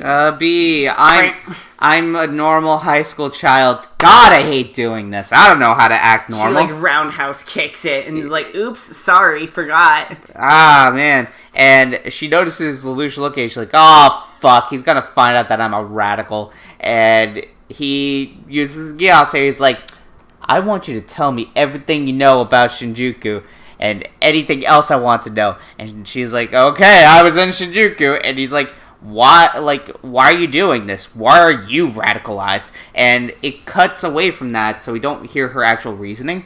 But, it's like, I like how Lelouch is like, why are you doing this? And it's like, I don't know, Lelouch, if she's half Japanese, I think she has a pretty good reason as to why she's going to go ahead and be like, I'm going to go ahead and join the army and try to fight against fascism. Yeah, well, I mean, it does say, like, she does say, like, I am Japanese. Yes. Like, that, like, she does give that reason, that you get that one. It's like, she's Japanese. But after that, like, he asks for a little bit more info, and that's when it cuts to Shirley overlooking. Yeah. And Shirley is, of course, being, like, the freaking ditzy high school girl. Like, the ditzy high school girl who's in love with Lelouch and is like, no, you can't love him. Like, she just automatically sees Lelouch with another girl and immediately assumes that they're fucking. Oh, yeah. And then it cuts back to them, and you see that Colin's coming back from the Geass power, and Lelouch is like, oh, yeah, one more thing. Looks at her, tries to use the Geass power again, and says, don't say anything about Shinjuku. And she's like, what the fuck are you talking about? What the fuck are you talking about? What do you mean don't say anything about Shinjuku? And he's like, oh, fuck, it only works once. Never mind, bye. Bye. It's like, bye. And she's like, wait, he knows something.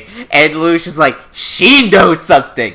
I guess I'm just gonna have to take care of it. And he's like, well, I guess I have to do another murder. I guess my hands are already bloody. Might as well do another. 2 murders in less than 24 hours. Whack. Oh, my God. So, I really like that this is such a natural way for Lelouch to figure out his powers.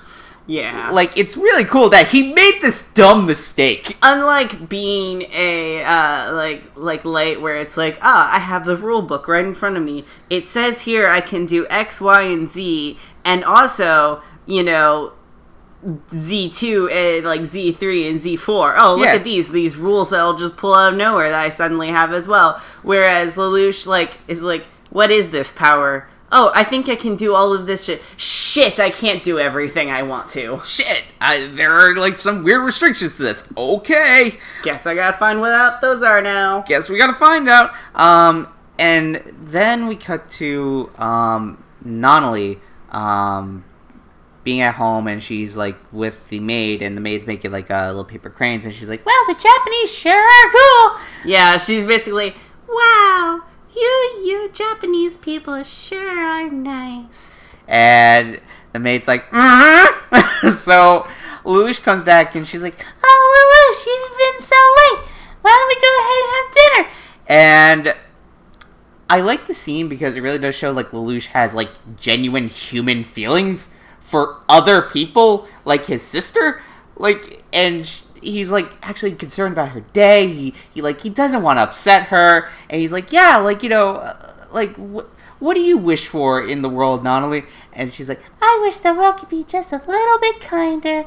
and he's like, oh, I'm sure when your eyes come back, like, you'll, like, the world be way, way kinder. Like, you know, after you get past your trauma. Mm-hmm. Like, after you get past that. She's like, yeah, make me a pinky promise. And she sings, like, the stupidest, like, pinky promise song. Yeah, it's weird. It's, like, even Lelouch is like, yikes. Even Lelouch is like, okay. Yeah, I do like that. Yeah, they do a lot of these scenes to establish that, like, you know, Lelouch's main motivation is protecting and making the world a better place for his sister. Even sometimes going so far as to directly saying that to the audience, which I don't think was is necessary, like, throughout the series. Yeah. Like, he'll mention that again and again and again. We're like, we know. We know you love your sister. You're a family man. We got this. You're a family man. We understand. We understand. And she's like, Okay, so never lie to me. and he's like, I never lie to anybody. And immediately Char Aznable's face just came across the screen for me. I've never betrayed anybody. Yeah, we're gonna probably make this comparison from here on out. Oh, really? That Lelouch is just the Char Aznable, and Suzaku is the Amuro Ray, right? We'll go right down the rabbit hole with this one. We will definitely go. I feel like even more so when we get to Aikido. But anyway. Absolutely. So, after that, Colin is on the phone with Ogi, and she's like, I only know how to fight. I can't do this. I can't be ditzy. Fuck you. And he's like, listen, you gotta lie low. Like, right now, the freaking military is out looking for us. Like, we need you to just, like, take a break. Just take a break for a little bit. Like, your big brother would have wanted that for you. And just stay out of trouble. Just stay out of trouble. And she's like, maybe I won't stab somebody. And we go back to school, and she's like, it can't be Lelouch's voice. Maybe it's Lelouch's voice?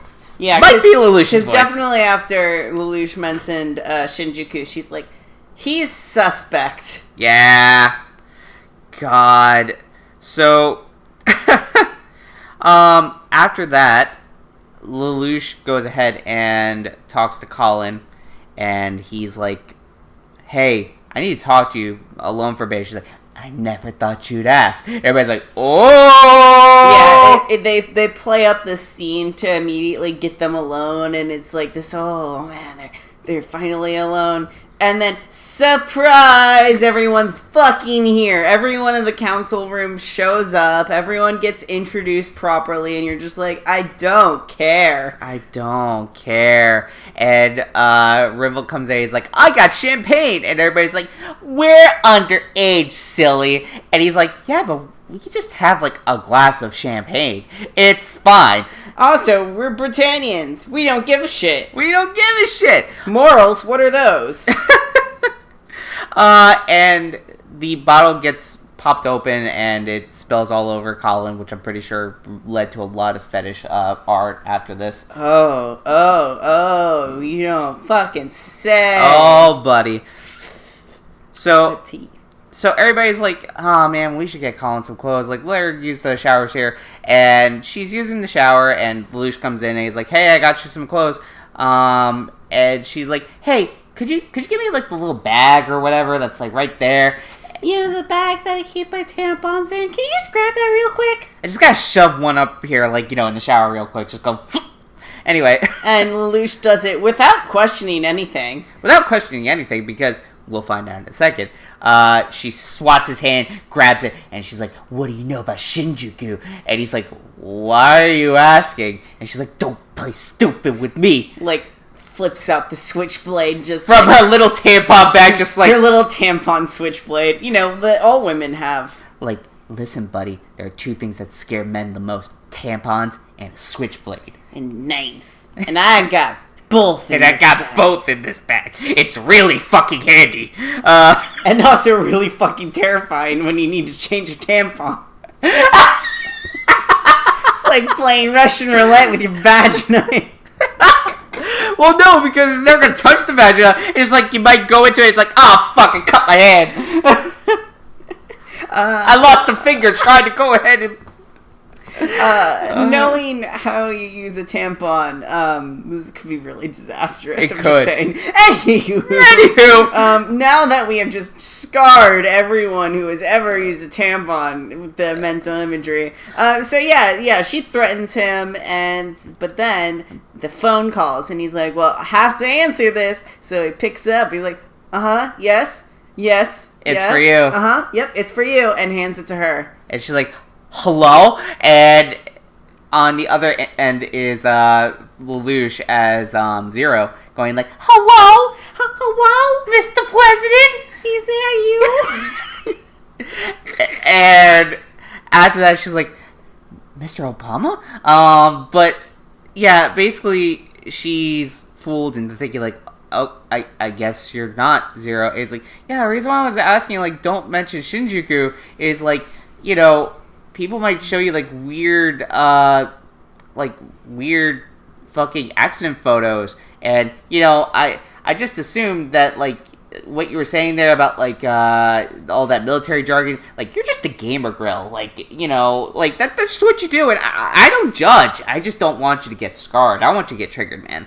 And she's like, haha, yeah, you caught me. I play League at home. I play Overwatch. I'm a diva, man. So she gets dressed, and they're walking down, and they start mentioning the events that the student council holds. The one that stood out to me was the cross-dressers ball, which I'm like, they have a drag show? Yeah, I don't know if that was from the English translation or like English, like the English voice actors just fucking jerry-rigged that line. Yeah. Like, I don't know what happened with that. But it certainly sounds awkward for a high school. Now, meanwhile, though, because this leads into the last scene, we find out that, like, the Britannian army is trying to go ahead and be like, listen, we gotta go ahead and, like, tell people Clovis is dead. We just gotta. It's like, but also... But we also gotta blame someone. We gotta blame somebody. We spun the roulette wheel. Turns out we're blaming Suzaku. Bum, bum, bum. So, a news broadcast happens, and we see that Suzaku Kudarugi,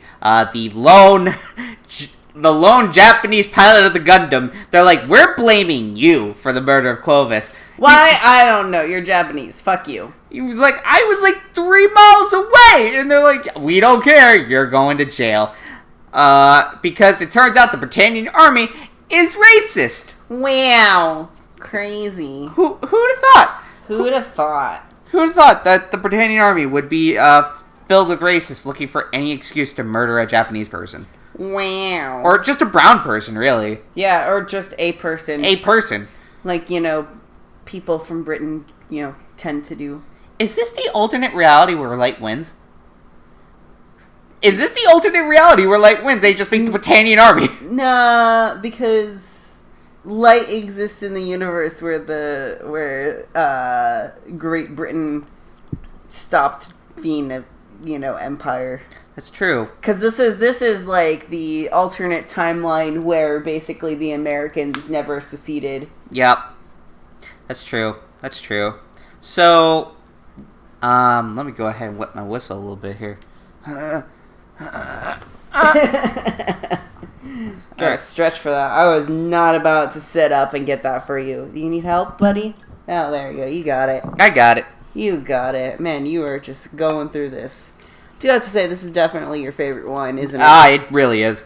Which is why you love Lelouch so much. I love Lelouch. Lelouch is such... Alright, let's go ahead and do a debrief here of episode 3 at least. Or just a debrief on why we like Lelouch, I think is more important. So, tell me why you like Lelouch.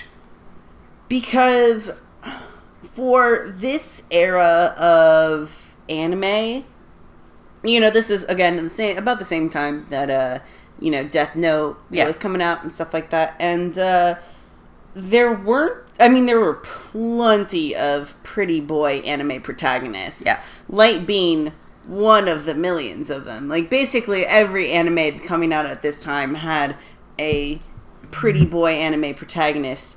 But Light was, Lelouch was one of the few that actually had some human characteristics to him. Yeah. Yeah, of course, you gotta be a little bit crazy to want to do this shit. But, he wasn't just charismatic. He wasn't just a pretty face. He was also someone who cared a lot about his sister. Yeah. Cared a lot about the people around him and wanted to do what he thought was actually best for them. Not just best for himself or best for the world at large, like Light. What he thought would be best for his sister.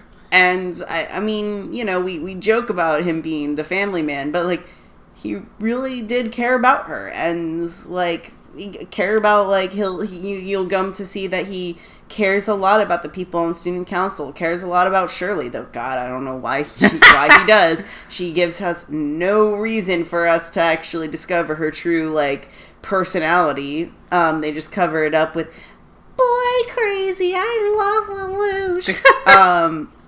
And he cares a lot about Colin, and he'll come to care about, his, revolutionary band of misfits. And even Suzaku will come to find out how much he cares about this dumb fucking cop. This dumb cop. Even when he fucking hates the ever-loving shit out of Suzaku, he loves him.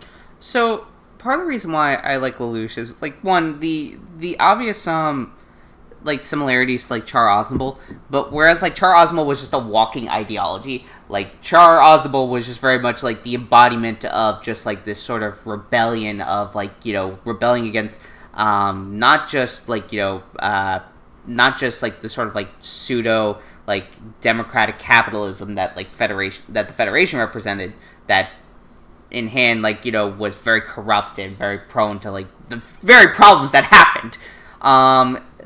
Like Lelouch is, like you said, he's human. He actually has human connections and cares about people that are closest to him. And he wants to do his best by them, but he also cares very deeply for those who are being subjugated and discriminated against in the way that he's seeing the Japanese being. Like, he feels for that. And we see, especially in episode 4, like, he is intimately aware of what that means. Like, he is so acutely aware of the injustices that are going on in this world, and he wants to right that. Like, even though it is fueled by revenge, much like how Char Aznavour was also fueled a lot by revenge and pettiness. Yeah. I mean, and that's definitely, I think, very important about Lelouch's character, is that there is a lot more motive than just his sister, which, over the course of 2 seasons and however many, over movies and whatnot there are, you come to learn that, there are other more power-hungry motives at play, and revenge is a power-hungry motive. Yeah. We're not going to try to disguise that. But still, like, love is a powerful thing inside of him. And, he's... I think that's the other thing, too, is that he's actually passionate about other things other than blood. Unlike a lot of the pretty boys of this era are passionate about either nothing or blood. Yeah. There's no in between. There's no in between. There's nothing else. They're either apathetic to the world and only crave blood, or they only crave blood. Because they were vampires. Anyway, so episode 4, his name is Zero.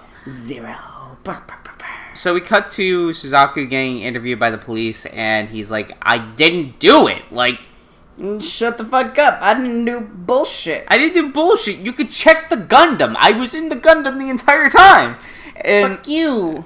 And they're like, we found your fingerprints all over this handgun. And he's like, I never seen this handgun. And they're like, you did now. You just did. So put him away, boys. Gotti. Oh, ladies and gentlemen, we got him. It's like they just want any excuse to kill a Japanese man. Absolutely. I even in this episode, the fucking scientist points it out. So they were looked for any reason to just shoot, a Japanese person. Like, that's really it. They just look for any reason for this, and it's because Jeremiah, the one who's interviewing him, is part of the Pure Blood faction, which I can hazard a guess at what that means. Yep. But we cut back to school, and now that everybody knows, they're like, oh my god, like, do you really think Suzaku did it? Da, da, da. And Rivel is just like, hey, Lelouch, what you doing after school? You want to go gamble? And he's like, nah, man, I got a bigger opponent this time. Nah, man, I've gone straight edge. And I've got a better opponent. He's like, who? What is it? And I'm just imagining in Lelouch's mind, he's like, fascism. No, see, when I meant straight edge, I literally meant I've cut out all the drugs, alcohol, and gambling out of my life. I'm gonna go kill Hitler. I'm gonna go touch Hitler. Because that is the most straight edge thing I can think of. All of my straight edge friends will 100% agree. So Colin, who was instructed by Zero in the previous episode to go to Tokyo Tower, she goes along with Ogi and some of the other revolutionaries, and this whole scene showing like the sort of like museum of like the sort of liberation of Area 11 and how life is so much better under Britannian rule. The literal whitewashing of history.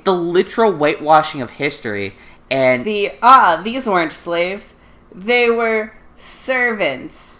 Oh my god. They were well loved by their families. They were well loved by their owners. They were well taken care of by their prince. So they find a phone that Zero left them, and they get a call, and Zero's like, I need you to board this train going through this area. And they're like, alright, I guess I'm gonna do whatever the voice says. It did scare me wrong the first time. Just do whatever the voice says. It's fine. Just do whatever the voice says. We then cut to the Britannian forces led by Jeremiah as he's talking about like the whole trial with the TV man. I forget the TV man's name.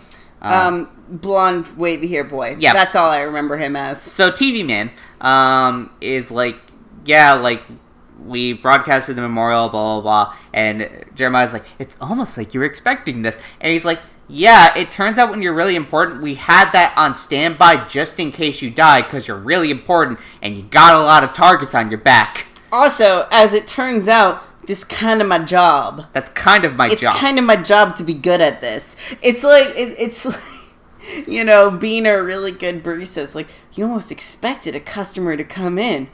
Yes. Yes. That would be what I do. That would be exactly what I do. Yeah, it might be that's part of the job. And Anywho. I love Jeremiah's comment to this. It's like, did you have one prepared for me? He's like, well, you certainly got bumped up on the list. And he's like, oh, you're saying I wasn't important before? He's like, that's exactly what I'm saying, actually. Well, you're the one who said it, not me. Exactly. It's like, listen. You said it, not me. I don't make the rules. Oh, my God. So then we cut to Colin and the revolutionaries on the train as it starts passing by, and they get another call from Zero. And he's like, look to your left. Tell me what you see. And they're like, we see the city that is owned by the Britannians. Like, it was stolen from us and built upon the sacrifices of our lives. Now look to your right. The person to your right is a pedophile. Whoops, sorry, wrong seminar. Wrong seminar. And they're like, we see the ghetto. We see, like, the ruins of our culture here. We see we see the actual devastation that this whole thing has caused us. And he's like, good answer! Well, I like you guys already. Let's be friends. Let's be friends! It's such a good scene that shows, like, Zero and Lelouch understands. Like, he isn't just saying this just to get with them. He is saying this because he truly believes, like, this isn't right. Yeah, like, this is an injustice that all of us in this train want to right. Yeah. So help me help you to right this wrong. And you're like, get bent! You're just hiding behind a mask. And he's like, what if I could prove magic exists? And like, I'm sorry? And he's like, what if I made the impossible possible? Let me show you a magic trick. Let me show you a magic trick. See this pen? I'm gonna go save the cop. See this pen? Bam! Just smacks Colin's head down on the table. Wow, that's a really good magic trick. Afterward, freaking, they put the whole thing about, like, how Suzaku's gonna be killed, and there's gonna be a whole, like, sort of progression, like, basically a fucking parade to showcase, like, we got the murderer, here he is! Woo-hoo, we did it, we're the greatest! And they realize, like, this is their time to strike, this is their time to go ahead and rescue Suzaku. And time for a bold power move. Meanwhile, Suzaku is behind bars, and he's talking with the Professor Dude, and Professor Dude's like, good news! It turns out Lelouch and that girl you were talking about, they weren't in, like, the list of the dead. He's like, that's really good to hear. And he's like, yeah, but you're gonna die, buddy. Bad news. You're gonna be on that list soon, my dude. You're gonna be on that list real soon. And like, Suzaku's like, no, I believe in justice. Justice will prevail. And even the scientist is like, bruh, why you like this? Yeah, he's like, no, his exact words were like, the courts will go ahead and show the truth. And he's like, I hate to break it to you. We're in a racist, broken system. You're fucked. Just the scientist being like, that's whack. Whack. But hey, you pilot the Gundam. That's all I can really ask for. So I really wish you could pilot the Gundam more, but, you know, I guess I'll see you in hell, bud. Alright, I mean, that's where all Gundam pilots are going to wind up eventually. So the TV broadcast shows, like, the accused murderer. And I'm like, for someone who's accused, you're really treating him like he's just the murderer at this point. Oh, absolutely. It's definitely one of those things where you know how even in America we're like innocent until proven guilty, until it's like, but what if we just said he's guilty to begin with anyway because he's black? Oh, sorry. We go a little too deep here. Oh, what if they were just black, LGBT, Hispanic? Yeah. Oh, they're innocent until proven guilty unless a cop has a gun. Yeah. Ooh. Anyway, we got deep. So where were we? Where were we, Joe? We cut to the whole sort of progression, sort of parade here, and the TV reporter man's like, "Well, I'm fucking complicit in the system, but what can I do?" And I'm like, I like how self-aware this reporter man is. Yeah, he knows what he's doing, and that's why you'll see him pretty much doing pretty much the same thing later on, being like, I know what I'm doing. I know I'm just a cog in this stupid machine. Yeah. I'm just here for the ride. And we have a flashback to Zero with Colin and Ogie, and they're like, I'm sorry, it's just the two of us, Zero, but if you give us some more time, it's like, don't worry, I got you, buddy. Here, go ahead and, spruce up this car. And Ogie's like, the Britannians can't be that fucking predictable. He's like, oh, don't you worry. So, Britannians aren't going to be that stupid, are they? And, Zero's just like, watch this. And Jeremiah gets a call from one of the cops saying, hey, there's Prince Clovis's car coming by. He's like, let it through. Let me make a show of this. And little does he know, there's definitely going to be a show of this. Oh, there is going to be a show. Oh. But he's the one who's Boo-Boo the Fool today. And as Colin's driving this, she's having a fucking panic attack. Yeah, Colin's like, what the fuck? Which, to be fair, I mean, same Colin. Same. Colin, Papa Xanax, you're going to be here for a hot minute. And as they get closer, the sort of Pope Mobile back end erupts into flames, and we see a masked man. And he's like, I am Zero. And I have to make my amazing entrance. And just, God, he is just so hammy. And he's like, I am here to tell you that I murdered Clovis. I am the murderer. Mwahaha. I did it. Me. It was all me. And they're like, well, it doesn't matter. You're here in a fucking car. We're just gonna gun you down anyway, you dumbass baby. He's like, you are the ones who are a dumbass baby. And he's like, watch this. And then they show off what they're quote unquote hiding in the vehicle, which in fact is the pod that we saw from 2 episodes ago. In fact, and as far as Jeremiah knows, it's a stink bomb. Yeah, and that's the thing, is that, well, it's more than just a stink bomb. It's a dirty bomb. Yeah, it's a bomb. Yeah. As far as pretty much all the Britannians have been informed, except for Clovis. Clovis is basically the only one who knew what it was. Yep. And he's a dead bitch. So, basically, to Jeremiah, they're being held hostage.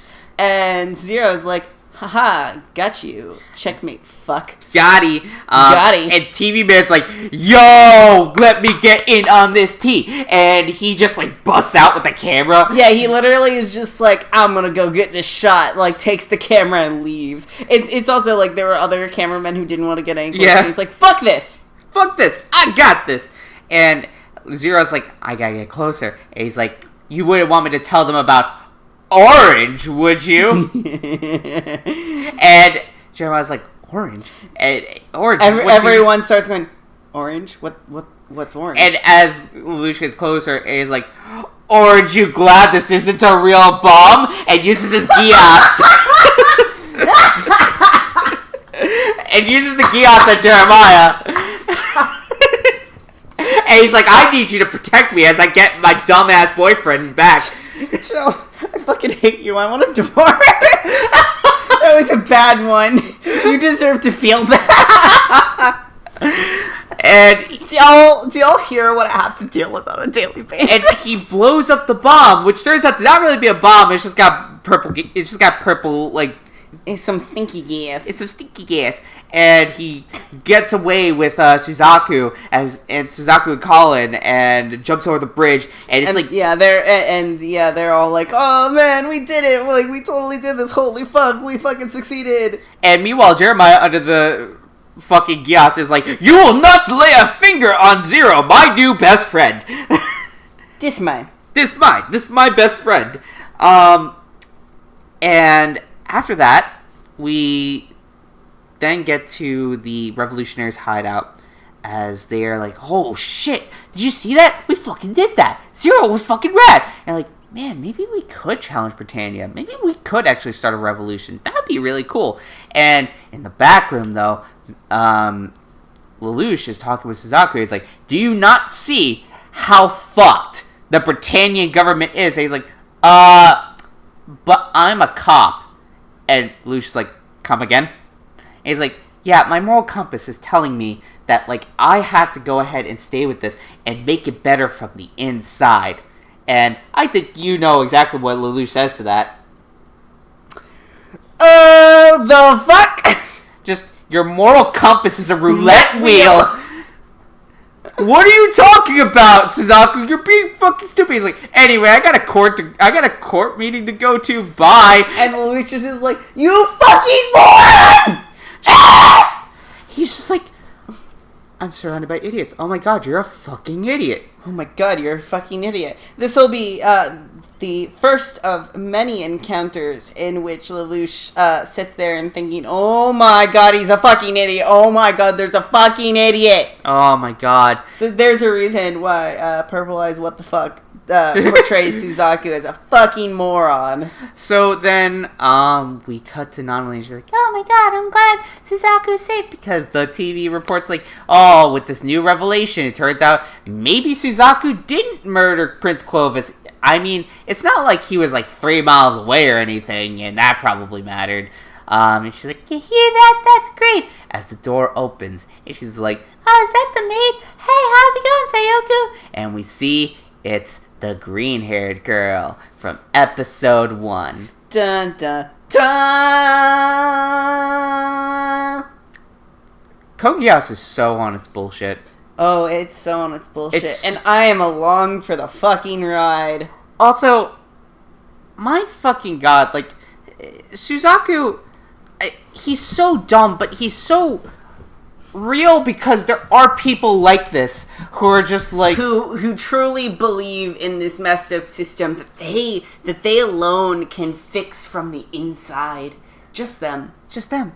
And it's like, no, dude, this, it doesn't work this way. No, it doesn't. But I really do like, again, this whole episode does just show, like, Lelouch's understanding of, like, how the world is currently working and his own, like, sort of, like, his own sort of convictions and how he's very committed to this. Like, he is like, "No, there's no turning back. I gotta do this, man." And Suzaku's just over here like, "I also gotta do this, but as a cop." As a cop. Yeah, and this is the first, like I said, first of many situations that we see this, and we're just like, "Oh my god, your fucking moral compass is just off whack, man. It's stupid. Why you like this?" Oh, God. But, I mean, overall, both of these episodes are really good. This is really good. And one of the things is, if I can say what about Orange, what I said to you before, Yeah. is that allowed? Yeah. Yeah, so one of the reasons why I like this episode is Lelouch made a really, really ballsy move with this entire situation. Like, this entire... The one of many. This entire, like, sacrificial, like, thing where, you know, he rescues Suzaku. I mean... trying to word it, but it's just like, you know, it was just all a bluff. It was all a bluff, down to creating this whole bluff about Orange. Yeah. Like, he brings up the, you know, you don't want me to reveal to the world Orange, do you? You don't want that to be public. And everyone, like, looks at each other like, Orange? What the fuck's Orange? And, so for people who don't know about, like, Code Geass, you'll hear it come up time and time again after this point.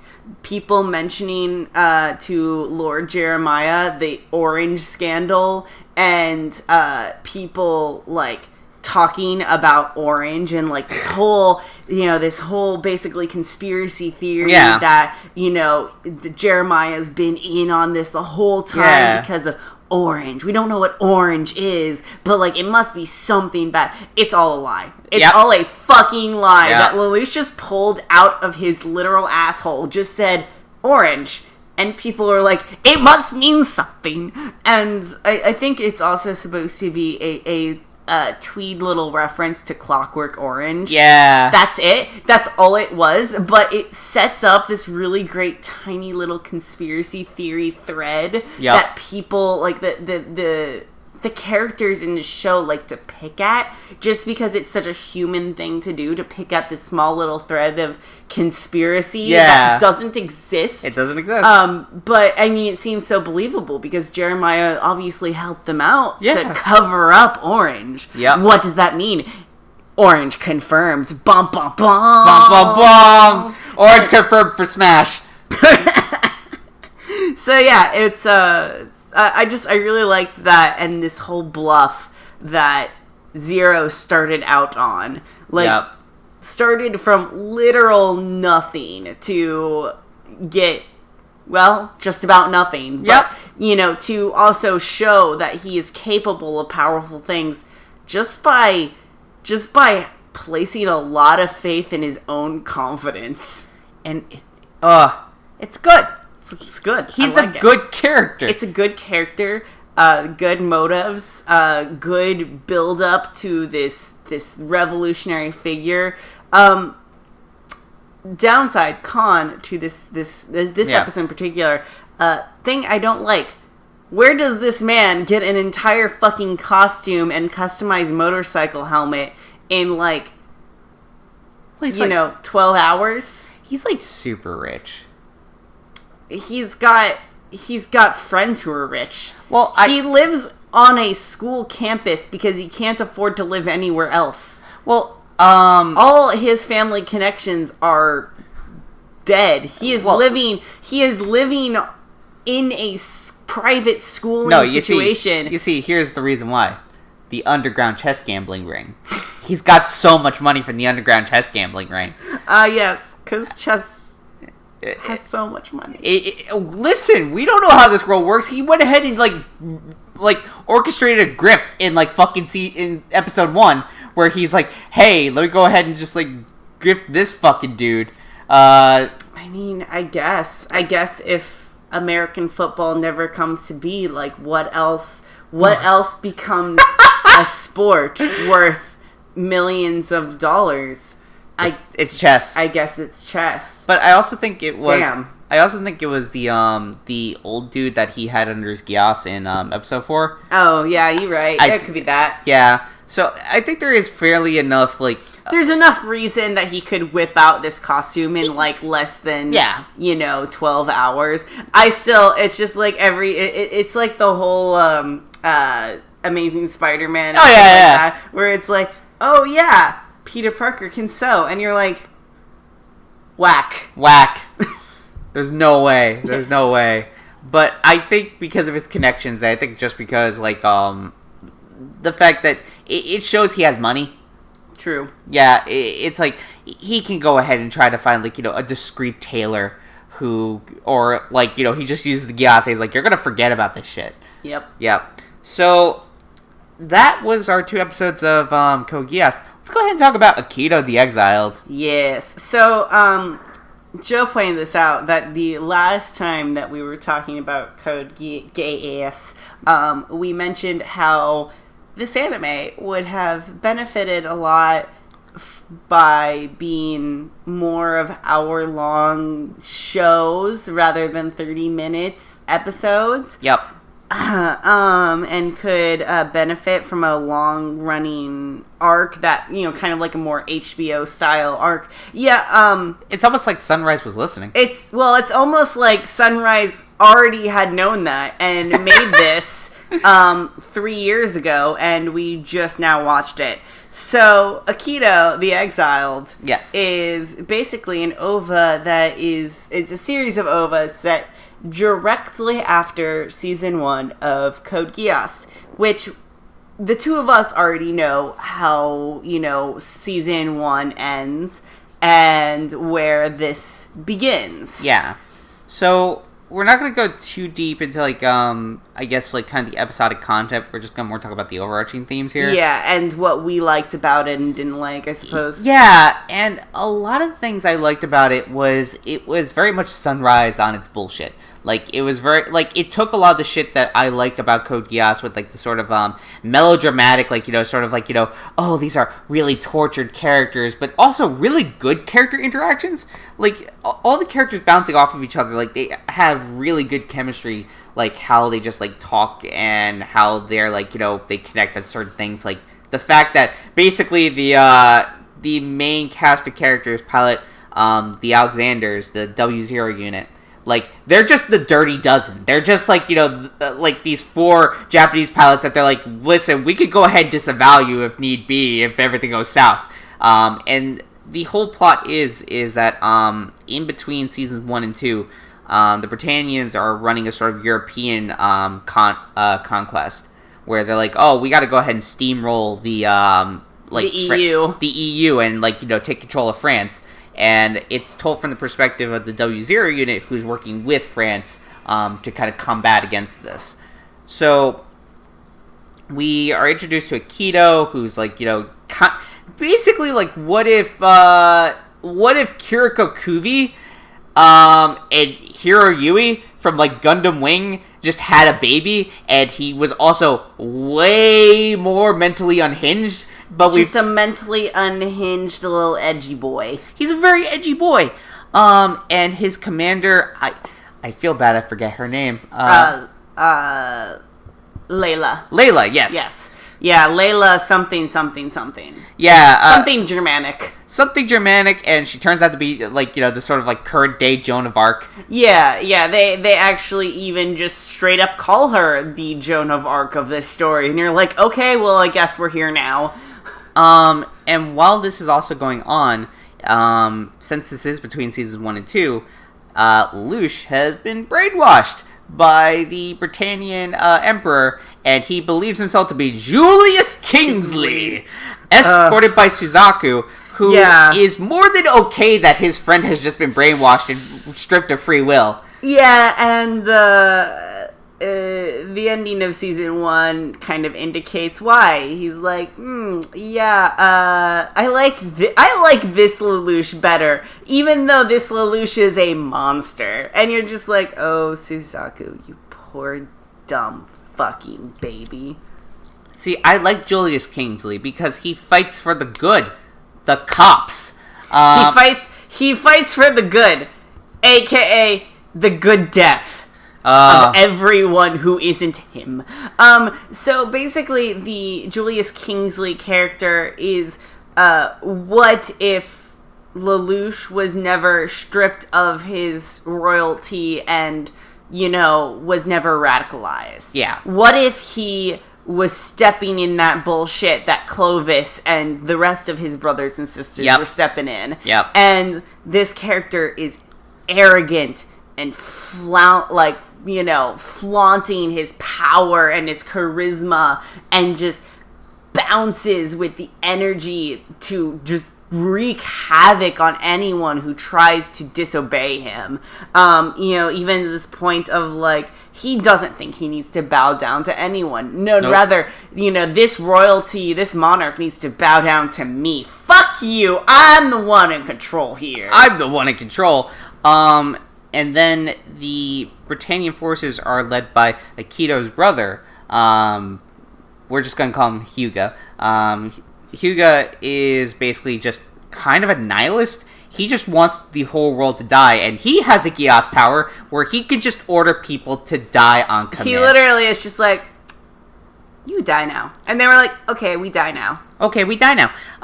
And he did this to Akito back when Akito was a child, but it didn't work. It was basically a botched suicide. So Akito's just kind of stuck in this never-ending loop of I want to die.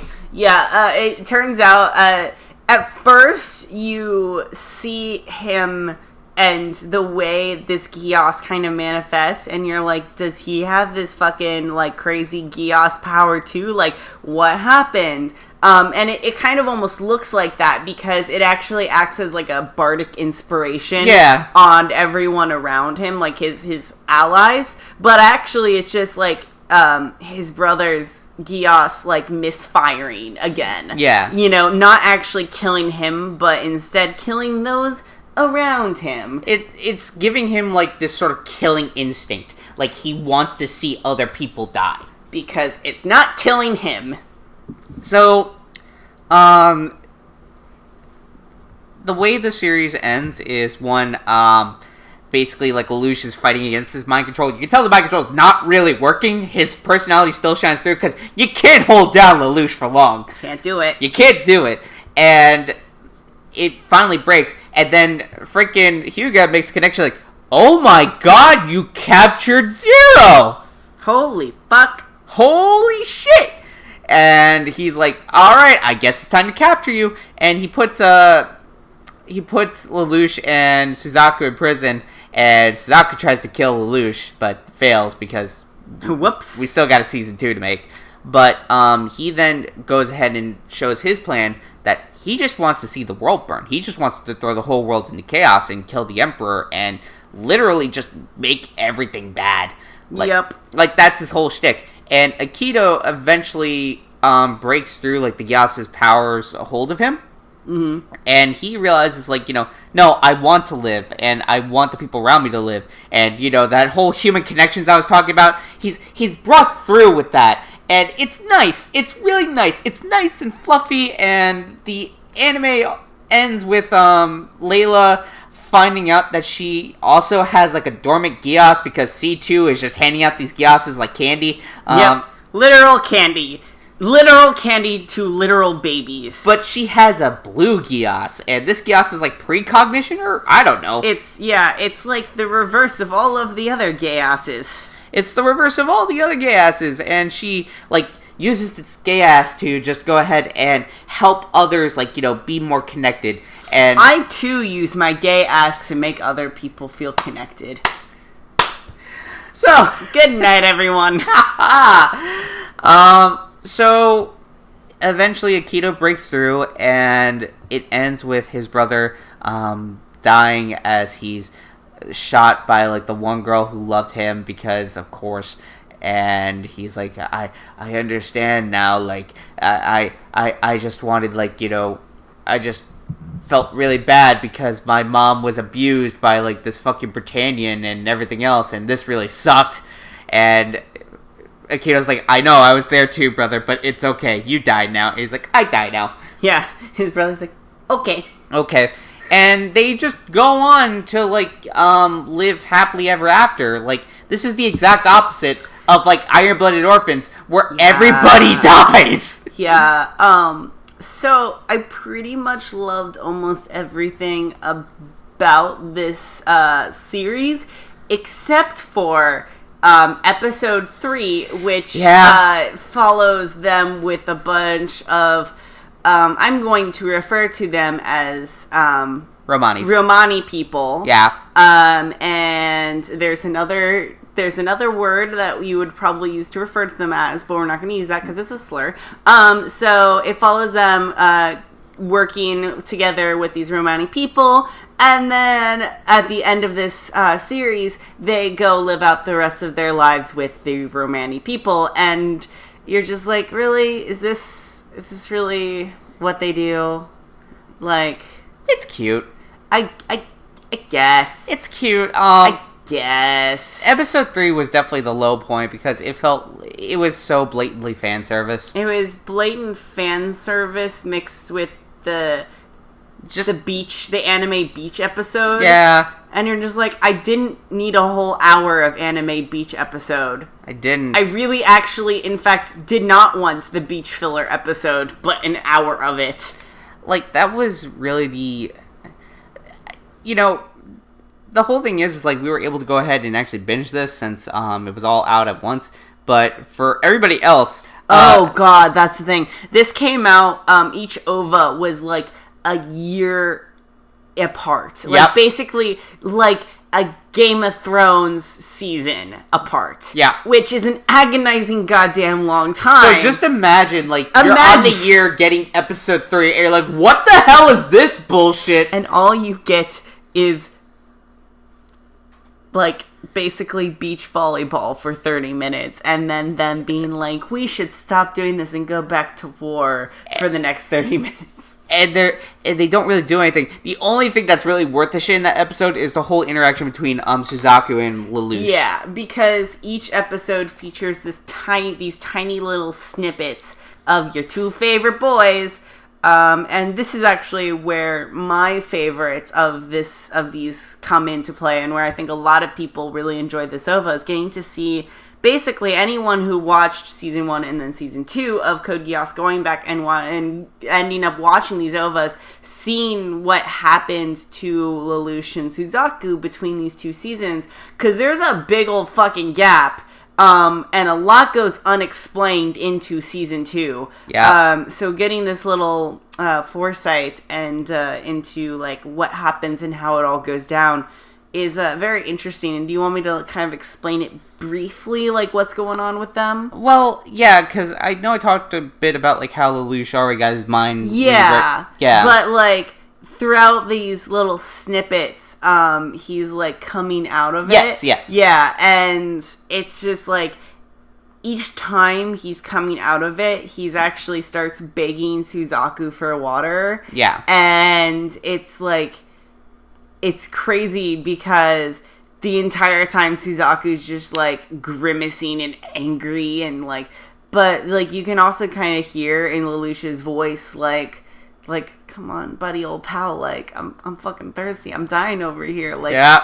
Like, literally, like, saying, like, I'm dying. Like, help me. Like, help me. And, you know, asking a very close old friend to help him.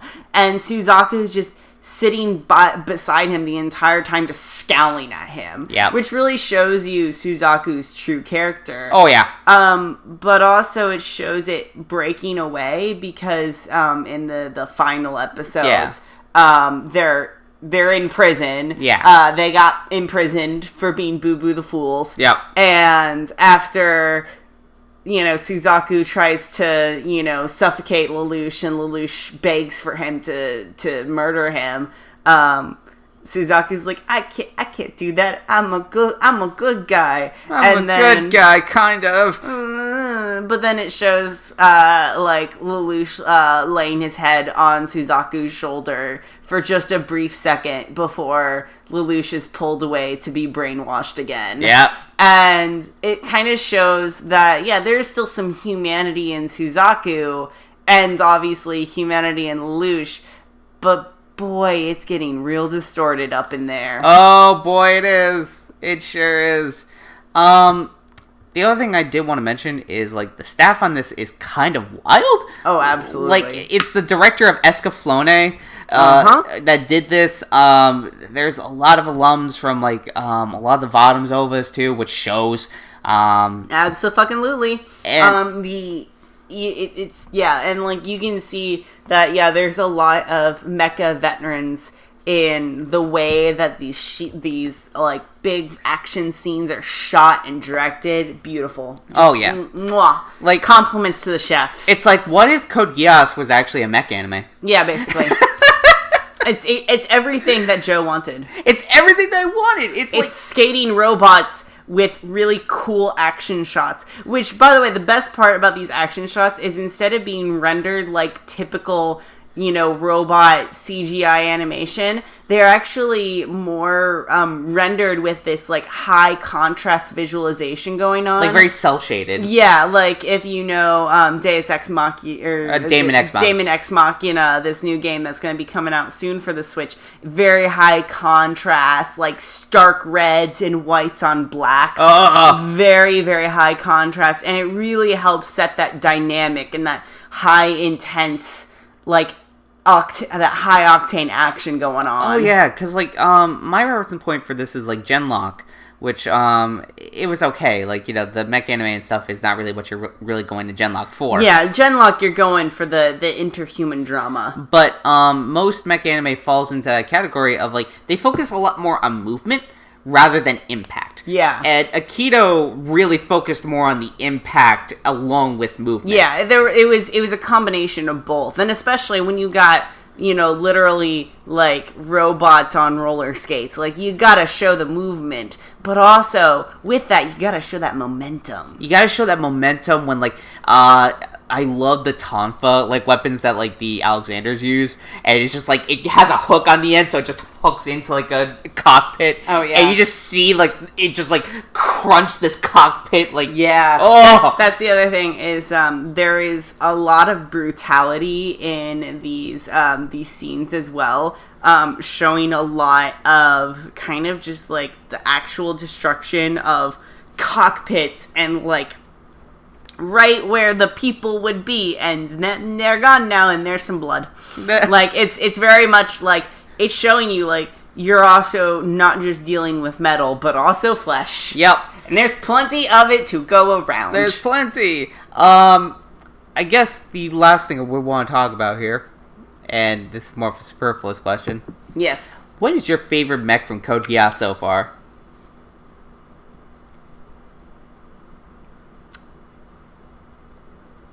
I like Lelouch's helmet. That's a mech. That totally counts as a mech. I mean, have you seen the thing, the way that thing moves? Oh, it's really fucking cool. It's cool, okay? Like, Yeah. I plead the fifth. I have no other comments to make. That's fair. I'm torn between the Alexander, the freaking, like, the mech in Aikido that also just goes on all fours and just goes, just crawls on the floor. That weird thing. I love it. But I also really, really like the Aikido version of the Lancelot. Oh yeah, the fancy Lancelot. The fancy Lancelot. The Fancelot. The Fancelot with on its little, like, headpiece thing. Yeah. It has, like, an engraved flower now.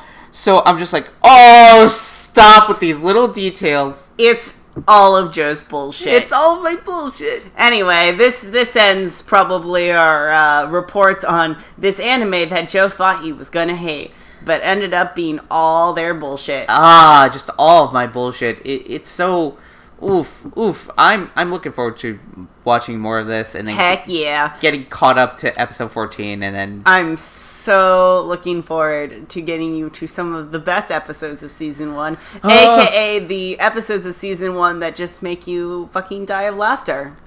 Or tears. And or a little bit of column A and column B. I can't wait. I truly can't wait. So that's been us. So, Mael, where can we find you on the internet? You can find me at Mael Ecology, at Instagram, YouTube, blah, blah, blah, blah, blah, all the things. I post sometimes, mostly on Instagram. Maybe I'll do some more Twitch. I've been trying to do more Twitch. I've just also been Busy. very busy boy. My life never ceases to end. It's been a weird few weeks. It sure has. And then for me, you can find me at Just Joe Star. That's just J-O Star. On most social media platforms, I do Twitch at least once a week, where I try to play, like, Deadly Premonition or any other games. And yeah, so with that, this brings the podcast to a close. And as always,